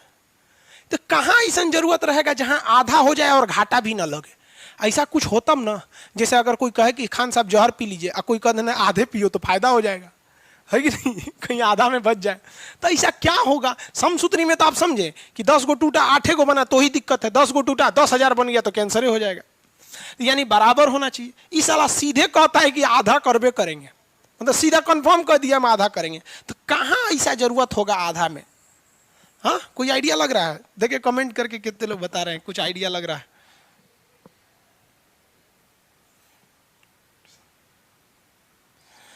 कहाँ होना चाहिए भाई? मुकुलन आगे पढ़ाएंगे बाबू, मुकुलन, मुकुलन रिप्रोडक्शन चैप्टर में हम। कहाँ आधा होना चाहिए? कहाँ कहाँ कहाँ? मतलब अरे भैया हम इसका पूछ रहे हैं, ये कहाँ यूज होना चाहिए? जैसे ये बैक्टीरिया में यूज होता है समसूत्री विभाजन, जहाँ कट पिट जाता है वहां यूज होता है। Very good. एक लड़का भाई चला गया, इतना तेज कमेंट आ रहा है, पढ़ नहीं पाए हैं उनका। रिप्रोडक्शन में, वेरी गुड। रिप्रोडक्शन में देखिए ध्यान से, बात समझो बाबू। रिप्रोडक्शन में क्यों? देखिए ध्यान से, एक मेल होता है, और एक फीमेल, इन दोनों से ही रिप्रोडक्शन होता है। इसमें भी 46 क्रोमोजोम और इसमें भी 46 क्रोमोजोम मानव में। ससुरा अगर आधा नहीं होगा, जरा सोचिए, अगर आधा नहीं होगा तो 46 से 46 ससुरा 92 हो जाएगा। इसका जो बच्चा पैदा होगा उसमें 92 गो क्रोमोजोम होगा। हम आपको बताएं बबुआ 46 गो क्रोमोजोम होता है, 47 गो हो जाएगा तो पूंछ निकल जाएगा, 48 गो हो जाएगा सींग निकल जाएगा, कुछ ना कुछ टेढ़ टाढ़ निकल जाएगा। सोचिए अगर यहाँ पर क्रोमोजोमवा ससुरा आधा नहीं हुआ रहता तो 92 में हो गया रहता। वो का लड़का पैदा होते ससुरा कहीं उड़ने लगता, oh my God mummy good morning, I am born today, my happy birthday, first happy birthday, ससुरा बोलने लगता वहां पे। तो भगवान को देखिए कितना होशियार था, पता नहीं कौन यूनिवर्सिटी से पढ़ा था, बताइबो नहीं करता है। कोनो शास्त्र में लिखा है कि भगवान कौन यूनिवर्सिटी में पढ़ा था? नहीं, वो यूनिवर्सिटी में बहुत जबरदस्त पढ़ाई होता होगा। कितना दिमाग लगाया कि आधा कर देते हैं। कैसे कि मेल में से 46 गो है ना, एक काम करते हैं आधा कर 23 गो ले एमए से, और फीमेल में से आधा कर 23 गो कर एमए से।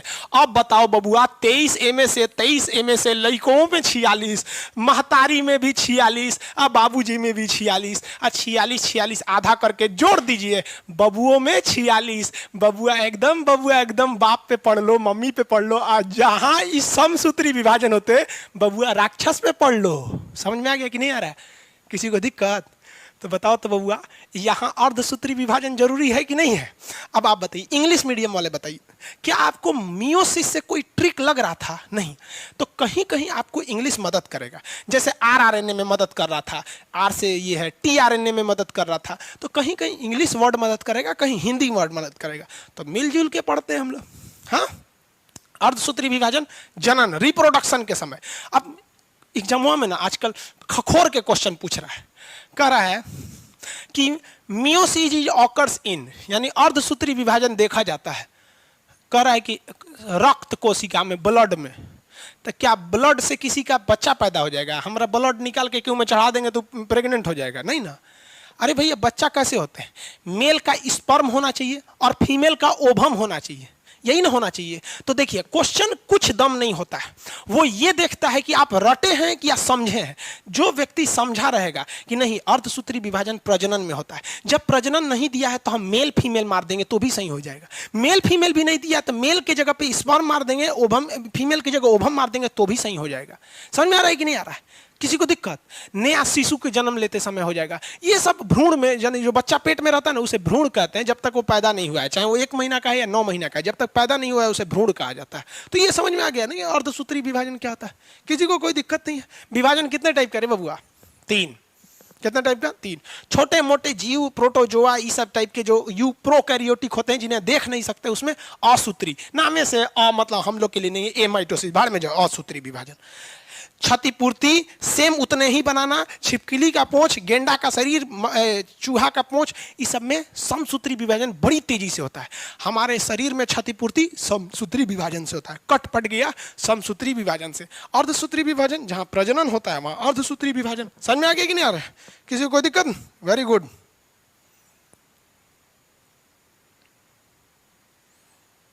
आई जरा ऑल सेल लिखता है यहाँ। चलिए अब एक क्वेश्चन बताइए ध्यान से। 3 प्रकार के सेल डिवीजन होता है, 3 टाइप का डिवीजन होता है, 3 टाइप का डिवीजन होता है ना बाबू। इन 3 टाइप के डिवीजन में से वह कौन सा ऐसा डिवीजन है जो ह्यूमन बॉडीज में देखा जाता है? मानव में, जानवरों में, गाय बकरी घोड़ा गधा इस सब में देखा जाता है। कौन सा देखा जाता है? असूत्री तो देखा ही नहीं जाएगा, समसूत्री देखा जाता है, और जब जनन होने लगता है तो अर्धसूत्री देखा जाता है। इसका मतलब हमारी शरीर में सबसे ज्यादा अगर कोई विभाजन होता है तो समसूत्री विभाजन। बाल कटवाते हैं फिर निकल जाता है, कहीं बकोट लिया कोई तो फिर निकल जाता है, दांत टूट गया फिर आ जाता है, नाखून काटे फिर आ गया। यानी शरीर में 98% जो विभाजन होता है वो समसूत्री विभाजन होता है, और केवल 2% विभाजन, यानी जब प्रेगनेंसी की अवस्था आती है, जब प्रजनन की अवस्था आती है तभी अर्धसूत्री विभाजन होता है। अब योगी आदित्यनाथ में कब अर्धसूत्री विभाजन होगा? चाहे मायावती में। समझ रहे ना? आप इसे अन्यथा नहीं लीजिएगा, आपको समझाने के लिए बता। वो तो मोदी जी में भी अर्धसूत्री विभाजन नहीं हुआ। अब काहे नहीं हुआ अब हमको क्या पता, अब मोदी जी से पूछिएगा। लेकिन हुआ क्या उन लोग में? नहीं, बेचारे मोदी जी का जीवन, मेरा जीवन कोरा कागज कोरा ही रह गया, माने अर्धसूत्री विभाजन से लेकर आज तक अर्धसूत्री विभाजन पे रह गए मोदी जी। योगी जी भी बेचारे अर्धसूत्री विभाजन का मौके नहीं मिला, अब्दुल कलाम को नहीं मिला, आप लोग को भी नहीं मिला होगा। ससुरा तू लोग बहुत खचरा है, चोरी छुपे कभी आजमा लिया होगा तुम लोग। चलो ध्यान से देखते हैं हम लोग। तो अर्धसूत्री विभाजन, तो शरीर में सबसे ज्यादा क्या होता है भैया? ये असूत्री तो होता ही नहीं है। हमारा शरीर डेली टूट फूट होते रहता है। आपको पता है हम जब चलते हैं तो पैर की कुछ कोशिकाएं टूट जाती हैं, तो उसको भरने के लिए कौन आता है? समसूत्री विभाजन। जब तक रिप्रोडक्शन नहीं होगा असूत्री विभाजन, अर्धसूत्री नहीं होगा। अर्धसूत्री विभाजन में थोड़ा अच्छा से पूछ लेता है। देखिए यहाँ हम थोड़ा सा समझा देते हैं, फिर आपको रिप्रोडक्शन चैप्टर में बेहतरीन ढंग से समझाएंगे। आगे बढ़े। कितने लोग को इसमें कोई दिक्कत नहीं?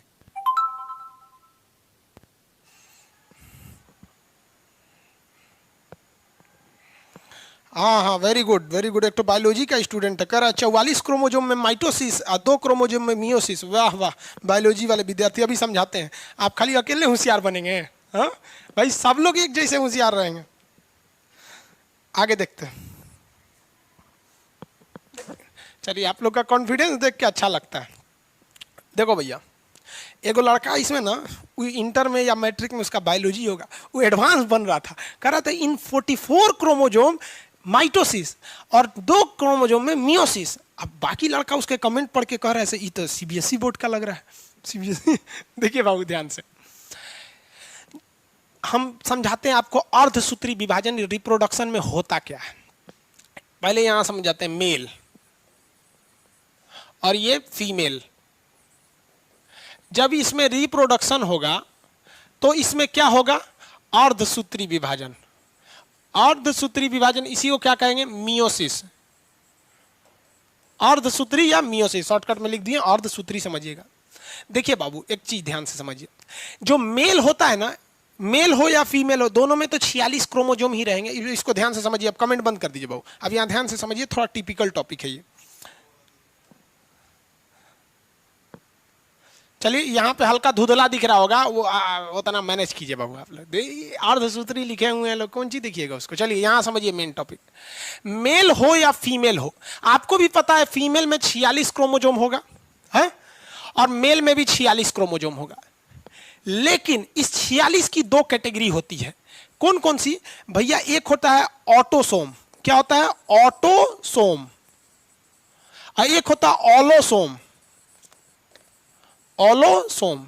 ऑटोसोम की संख्या 44 और ऑलोसोम की संख्या 2। ये 2 कौन सा? अगर मेल है तो X और Y। समझ आ रहा है? अब ध्यान से समझो बबुआ, मेल में 46 होता है, लेकिन इसे 2 कैटेगरी में बांटा जाता है। कमेंट बंद कर दीजिएगा, वो ध्यान से समझिए।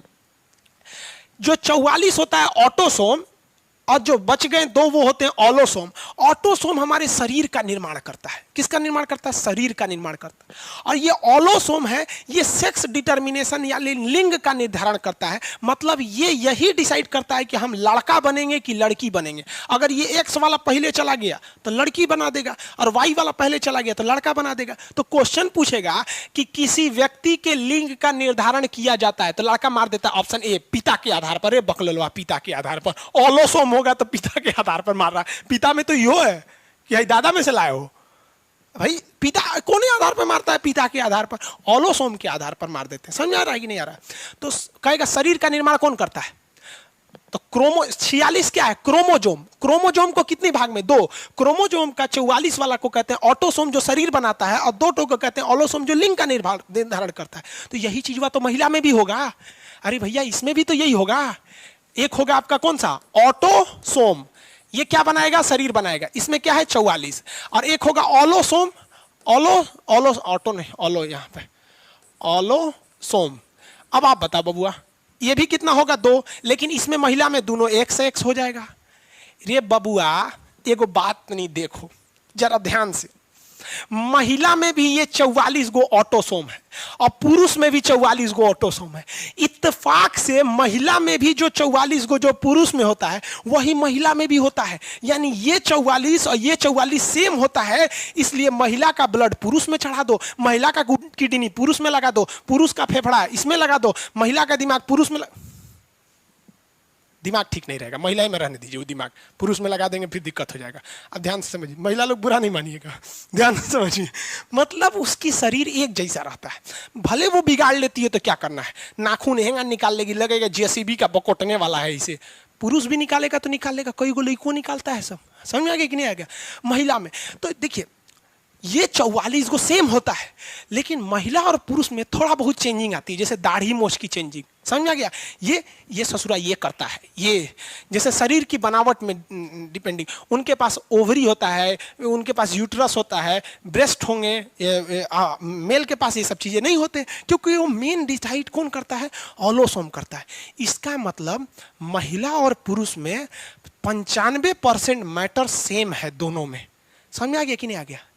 2% मैटर, 5% मैटर अलग है, जो किसकी वजह से हुआ, ऑलोसोम के वजह से। अब बबुआ समझो अर्धसूत्री विभाजन, यहाँ बढ़िया से समझो अर्धसूत्री विभाजन। अर्धसूत्री विभाजन रिप्रोडक्शन में होता है, जब बच्चा जन्म लेता है। तो अब बचवा को जन्म ले आते हैं लोग, तो ये बबुआ बताओ, हम यहाँ से 44 उठा लियाएंगे, यहाँ से 44 उठा लेंगे तो बचवा में तो 88 हो जाएगा, वो राक्षस हो जाएगा, 12-13 गो हाथ पैर हो जाएगा, स्पाइडरमैन में ओकर इक्का स्पाइडरमैन हो जाएगा, समझ में क्या। देखेंगे नहीं स्पाइडरमैन, ओकर इक्का रहता है, कई गो हाथ पैर होता है उसका। तो बबुआ एम से हम कै गो ले आए, बोल बबुआ कै गो लिया एम से, ऑटोसोम में से कै गो ले आए, हाँ 22 गो ले आए, ऑटोसोम में से 22 गो। आई इनके महतारी में से कई गो लिया है, महतारी समझते हैं, बिहार में मम्मी को महतारी बोला जाता है, महतारियों में से कई गो लिया है भैया, एहू में से हम ले आए 42 गो। कई गो हो गई लो, 44 गो, 44 गो हो गया। हाँ बचुओं में कई गो ऑटोसोम, 44 गो, यानी बचुओं में हाथ पैर सलामत रहेगा, समझ में आ गया। अब ये बताओ बबुआ, हाई ऑलोसोम में से कई गो लिया, दोनों एक उठा लाए, अरे कोनो उठाएंगे एक गो, दो में से एक गो उठाएंगे, और दोनों एक कैटेगरी का है, दोनों कितना कैटेगरी है, एक कैटेगरी का। हम दोनों हाथ में बादाम रख ले, कह देंगे कोनो एगो उठाइए, तो भैया हई उठाओ चाहे हई उठाए, बताइए तो बत्ते एक गो है, ये एक कैटेगरी का। तो हेऊ में से एगो लेते आते हैं, तो ए में से लेते हैं हम एक्स वाला, कौन वाला, एक्स वाला। अब आप बताओ बबुआ, हाई ऑलोसोम में से कोनो एक गो ना जाएगा, एक गो जइबो, दूगो ना जीतो, तो एक को जाएगा। अगर यहां से हम भेज दिए एक्स वाला तो ई हो जाएंगी बबुनी, समझ में आ गया। और यहां से अगर चल गया वाई वाला तो ई हो जाएंगे बबुआ। किसी को दिक्कत, ये दोनों को जोड़ के देखिए, दो गो हइयो हो गया तो 44 एने और 2 एने, टोटल कितना हो गया 46। तो जो बबुआ हुआ है झुनझुना, ओकरों में 46। तो अर्धसूत्री में देखो बबुआ, अर्धसूत्री में ऑटोसोम का भी आधा, ऑलोसोम का भी आधा, ऑटोसोम का भी आधा, ऑलोसोम का भी आधा, हो गया आधा। इसीलिए इसे करते हैं अर्धसूत्री विभाजन। बबुआ को समझ में आ रहा है? किसी को कोई दिक्कत है कि नहीं है? किसी को दिक्कत? सबको समझ में आ गया? Very good. सब लोग बता रहे थे कि सर 44 में से 22 आएगा, इस 44 में से 22 आएगा, इस 2 में से 1 आएगा, इसमें से 1 आ जाएगा। चलिए वेरी गुड। चलो भाई देखो ये क्या कहते हैं सर, क्वालिटी कम हो गया भाई, ज्यादा हो जाए तो दिक्कत, कम हो जाए तो ही दिक्कत। चलिए ध्यान से समझिए बबुआ, वीडियो की क्वालिटी कम हो सकती है लेकिन पढ़ाई की क्वालिटी ना कम होने देंगे, इतना ध्यान से समझिएगा, समझिएगा। अब वो क्वालिटी का प्रॉब्लम क्यों है, वो जहां आप है ना वहां पे नेट का प्रॉब्लम होगा, जहां आप हैं वहां नेट का प्रॉब्लम होगा। और वैसे लड़के जिनके यहाँ नेट का प्रॉब्लम नहीं, उनके क्वालिटी सही है। यहां से हम लिंक दे रहे हैं आपको 360p पर, 360p पर दे रहे हैं। हाँ, और अगर आपका नेट खराब रहेगा तो चल जाएगा 244 पर या 144 पर, 260 या 144 पे चला जाएगा। हम यहां से इतना ही दे रहे हैं। आगे समझिए, सब अर्धसूत्री विभाजन समझ में आ गया? अरे बबुआ बोलो, ये कौन कहता है ज्योग्राफी का फी कम कर दीजिए?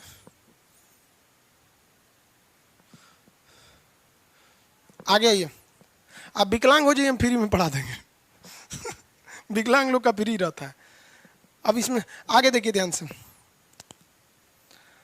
मजा आ गया? हाँ बाबू, पढ़ाई में मजा आता ही है। आप पढ़ाई करेंगे ना तो आप सबको छोड़ देंगे, उन्हों को छोड़ देंगे।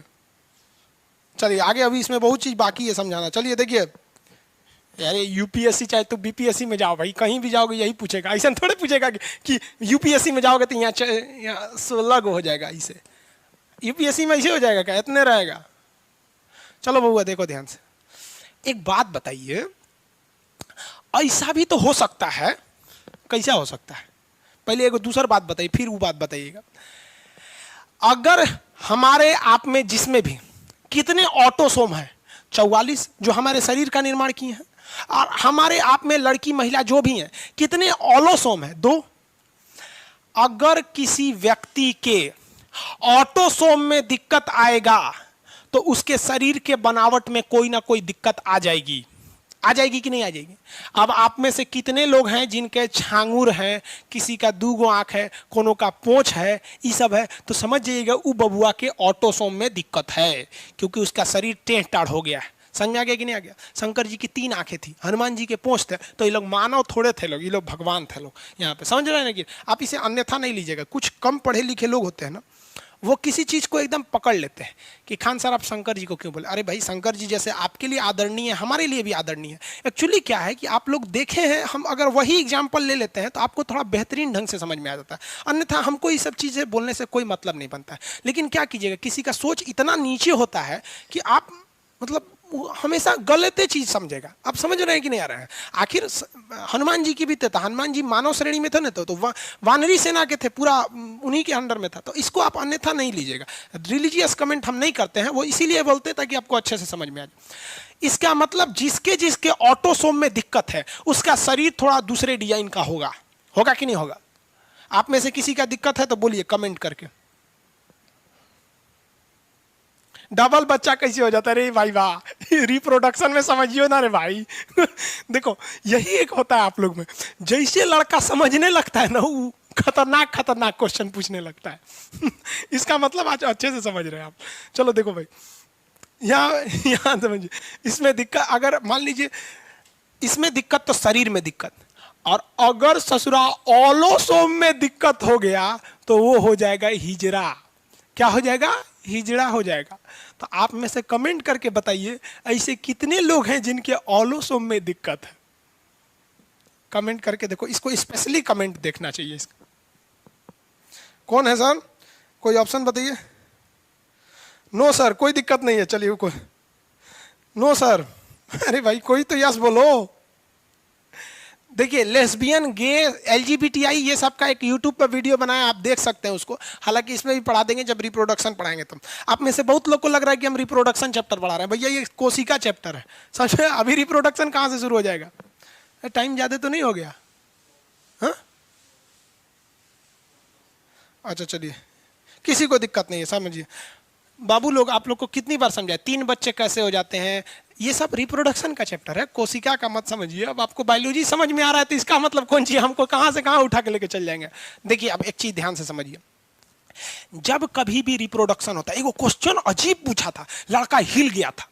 कैसे कि असूत्री विभाजन, यहां देखिए, असूत्री में 1 2 ठो में बढ़ जाता है, एक कोशिका 2 में बढ़ जाती है। समसूत्री में भी 1 कोशिका 2 में बढ़ जाती है, तभी ना भरपाई करेंगे। मान लीजिए एक कोशिका टूटा, एक कोशिका मान लीजिए यहाँ टूट गया, उसकी भरपाई करना है तो हयो टूट के 1 में बन जाएगा। भैया यो अपन जगह खाली कर देगा, ऐसा नहीं ना होता है कि भैया अगर मान लीजिए यहाँ का टूटा तो इसकी भरपाई करने के लिए समसूत्री विभाजन से हमें भी 2 भाग में टूटना पड़ेगा, ताकि टूट कर एगो उसका जगह।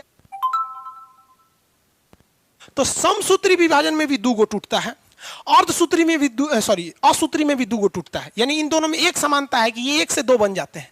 लेकिन क्वेश्चन अजबे पूछा था ससुरा, दिमाग हिल गया था लड़कों का।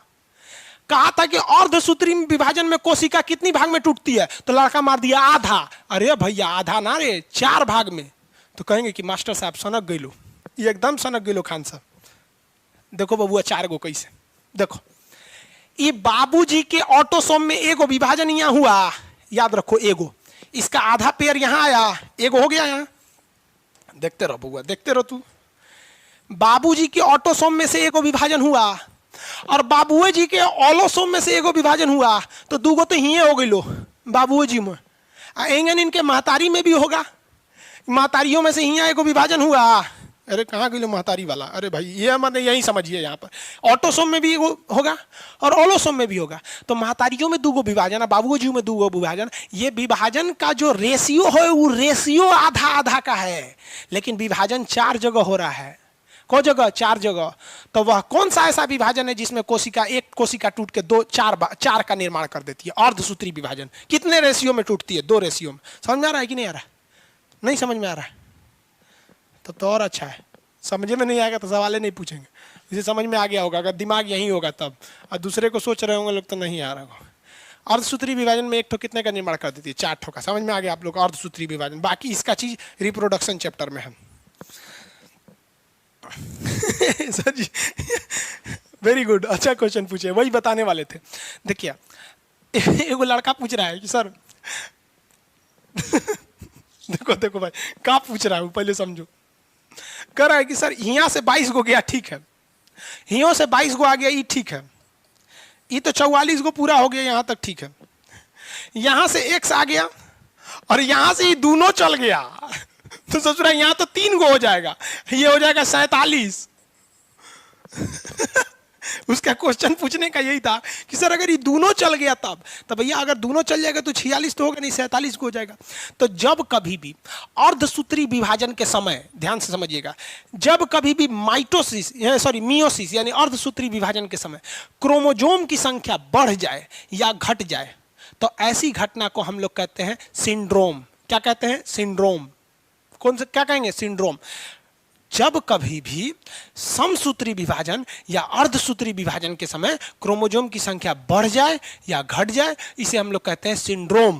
क्या कहेंगे? सिंड्रोम। तो ये घटना क्या कहलाएगी? सिंड्रोम। अब वो जब हम रिप्रोडक्शन पढ़ाएंगे तब बताएंगे ये बचवा पैदा कौन सी होगा, हिजड़ा होगा। हिजड़ों में देखिएगा 2 तरह का, एक ऐसा हिजड़ा होता है सर, लगता है एकदम सुंदर लड़की है, एक हिजड़ा होता है ससुर बड़ी खतरनाक लगता है, फांसी देने वाला जल्लाद है, ट्रेन में मांगेगा सब, पैसा नहीं दीजिएगा तो उल्टा सीधा गरिया देता है सब, उठा के सुतल रहेंगे तो कहें हमार दुल्हा उठो उसको पैसा नहीं देंगे तो भगा दे। तो वो बायोलॉजी में बताएंगे। अभी यहाँ समझिए, क्रोमोजोम की अनियमितता, irregularness in the chromosome in meiosis is known as syndrome. अर्धसूत्री विभाजन में क्रोमोजोम का बढ़ जाना, और ऐसा भी तो होगा ससुरा ये गईबे नहीं किया, खाली वही आ गया तो घट जाएगा। तो बढ़ जाना या घट जाना, इन दोनों क्रिया को हम क्या कहते हैं? सिंड्रोम कहते हैं। और आप बबुआ तो खूब अच्छा से पढ़े होंगे, Turner syndrome, Down syndrome, Klinefelter syndrome, Patau syndrome. समझ में आ रहा है कि नहीं आ रहा है? कोनो घट गया, चाहे 44 में से 42 गो गया, चाहे 2 गो में से 1 गो गया, चाहे दोनों चल गया, चाहे नहीं गया। समझ में आ रहा है ना? हाँ, इसे क्या कहते हैं? सिंड्रोम कहते हैं। सिंड्रोम, अरे भैया सिंड्रोम देखिए, सिंड्रोम को हिंदी इंग्लिश दोनों में सिंड्रोम कहते हैं।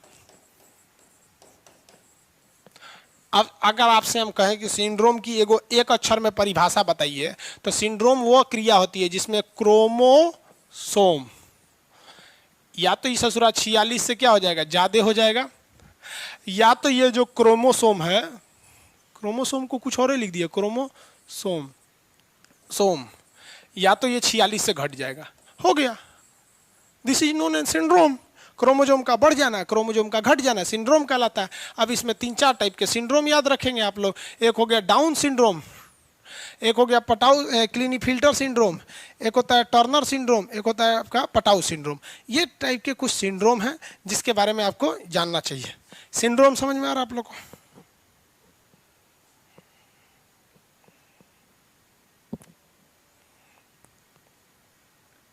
आगे बढ़े, सिंड्रोम समझ में आ रहा है? चलिए इसको फटाफट देख लीजिए आप लोग, फिर सिंड्रोम के बारे में बताते हैं। यहां तक में किसी को कोई प्रॉब्लम नहीं होना चाहिए, किसी को कोई प्रॉब्लम नहीं है यहां तक में?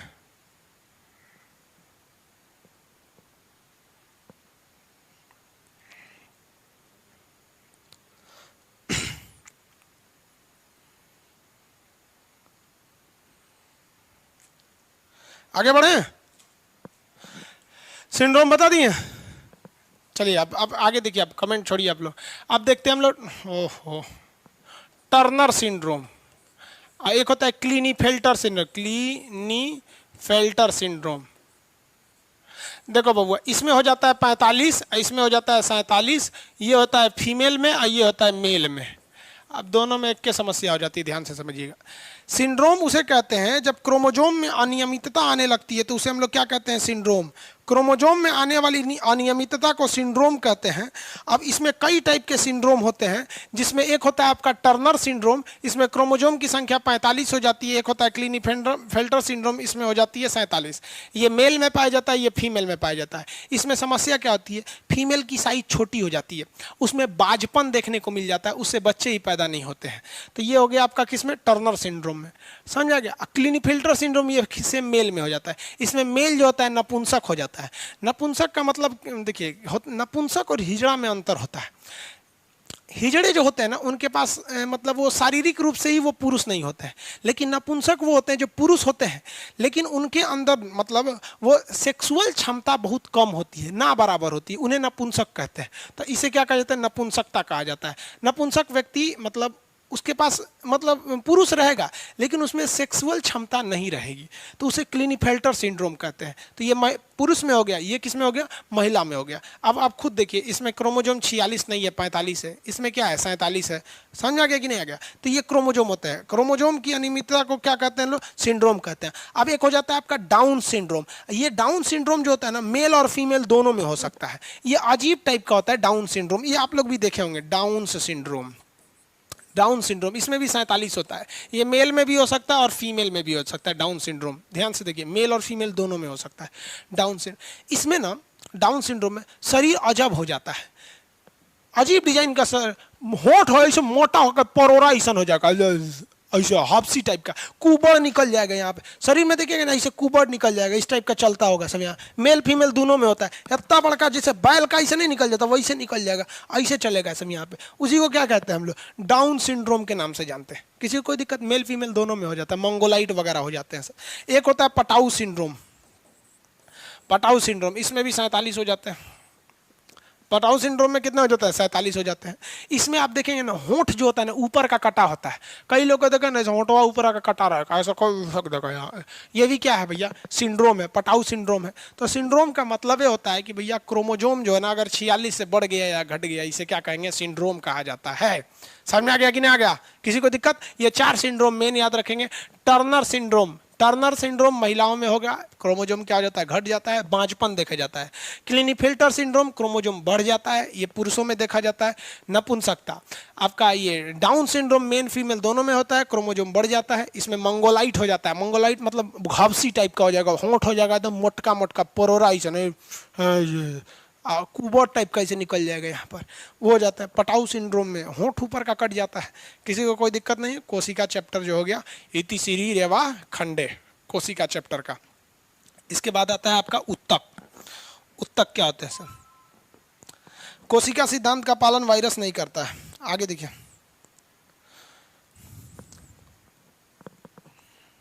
फिजिक्स का क्लास, हाँ बाबू फिजिक्स का भी क्लास लेना आप लोग को। देखिए हम ध्यान से, अब नोटिस सुनते हैं लोग। कितना टाइम है बैच में, 10 मिनट टाइम है, रिवाइज करा देते हैं और उसके बाद से आपको कुछ बता देते हैं। एक सेकंड,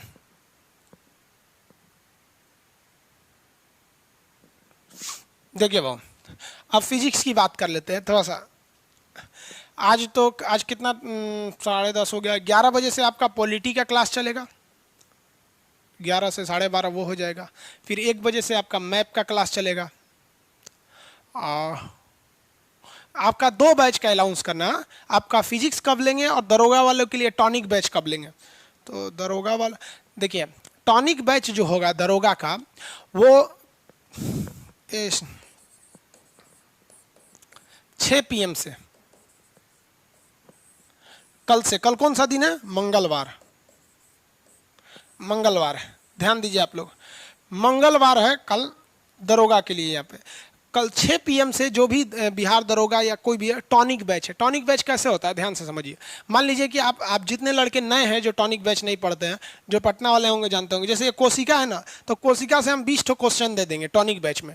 अब उसमें क्या है कि उसी क्वेश्चन के बहाने आपको सब कुछ समझा देंगे। जैसे सपोज कर देंगे, उसमें एक क्वेश्चन देंगे कि टर्नर सिंड्रोम में क्या होता है, तो टर्नर सिंड्रोम में क्रोमोजोम 45 से घट जाते हैं, तो ऑप्शन नंबर बी मरवा देंगे, इसमें क्रोमोजोम 45 हो जाते हैं। अब उसके बाद वही सब समझा देंगे कि क्रोमोजोम का बढ़ जाना या घट जाना सिंड्रोम कहलाता है। ये 4 टाइप के सिंड्रोम होते हैं, जैसे अभी बता रहे हैं वैसे वहां बता देते हैं। तो टॉनिक बैच क्या है, जैसे आदमी कोई बीमार पड़ जाता है, उसको ठीक करना है तो टॉनिक पिया दो, टन आ जाता है, वैसे ये टॉनिक बैच है। ये कल से चालू होगा दरोगा का। दरोगा। समझ में आ गया?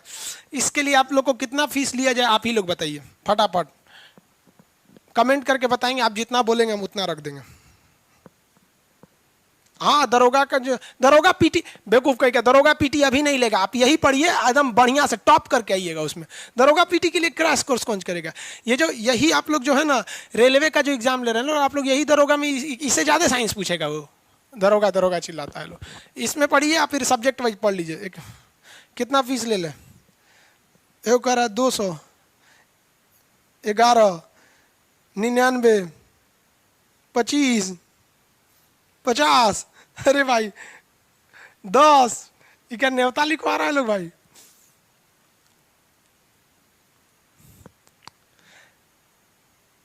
चलिए, इसमें से बहुत लड़का लोग का कमेंट, कई को इसमें अमीरों है सब, कह रहा है 5,000 ले लीजिए। वाह रे भाई वाह, 5,000। नहीं भाई, सबको ध्यान में रख के पढ़ाना है। देखिए आप लोग जो इनरोल हुए हैं, मतलब आप लोग हमारे ऊपर एक विश्वास किए कि चलो भाई सर ने बताया, बहुत से चीज़ों को आप कॉम्प्रोमाइज़ भी करके अभी तक चल रहे हैं। जैसे आप भी देख रहे हैं कि आप लोग का कॉल उतना नहीं रिसीव हो पा रहा है क्योंकि अभी स्टाफ सबकी कमी ही है, तो आप बहुत कॉम्प्रोमाइज़ करके चलते हो आप लोग, ठीक है। तो एक काम करते हैं कि हम इसको आप ही लोग को ये अलाउंस कर रहे हैं और किसी को अलाउंस भी नहीं कर रहे हैं, ये हम आपको ये फीस रख देते हैं। कितना रख दें? इससे मतलब नीचे देखिए, गुरु दक्षिणा जरूरी होती है इसलिए हम ले रहे हैं। 11 रुपया मेरा सर्वर का कॉस्ट नहीं लगेगा, इसमें 28% जीएसटी सरकार लेके चल जाएगी, 2% बैंक वाले लेके चल जाएंगे, इसमें हमारे पास कुछ नहीं बचेगा, बाकी आपका 20% सर्वर वाला लेके चला जाएगा।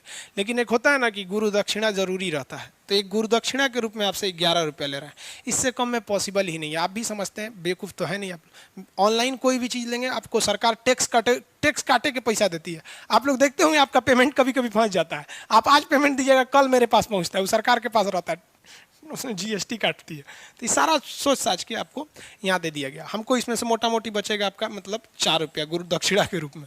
तो आप लोग के लिए 11 रुपये का ये बैच है। अब इसका एडमिशन कब चालू होगा, कब चालू कर दे?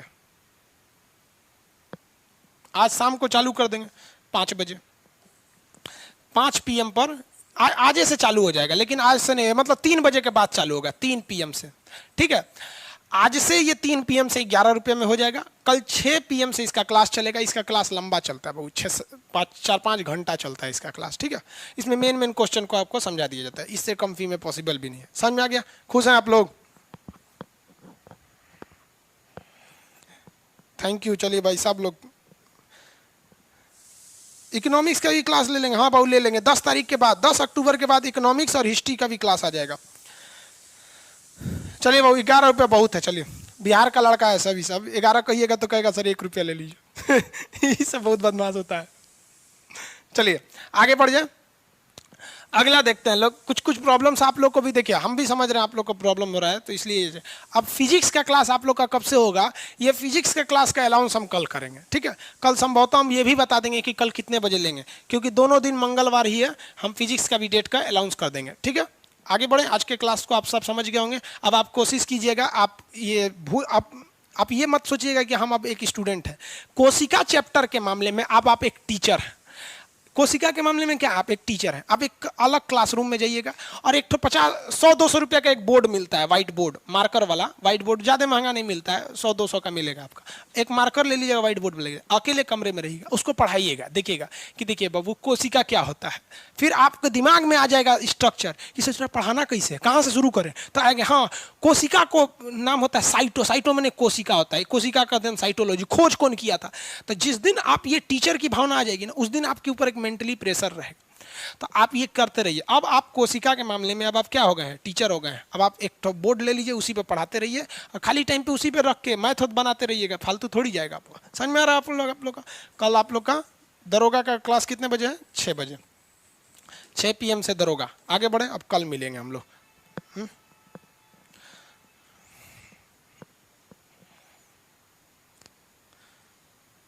अब कल क्लास करते हैं, आज के लिए इतना ही रहने देते हैं, ठीक है। नेक्स्ट क्लास में मिलेंगे।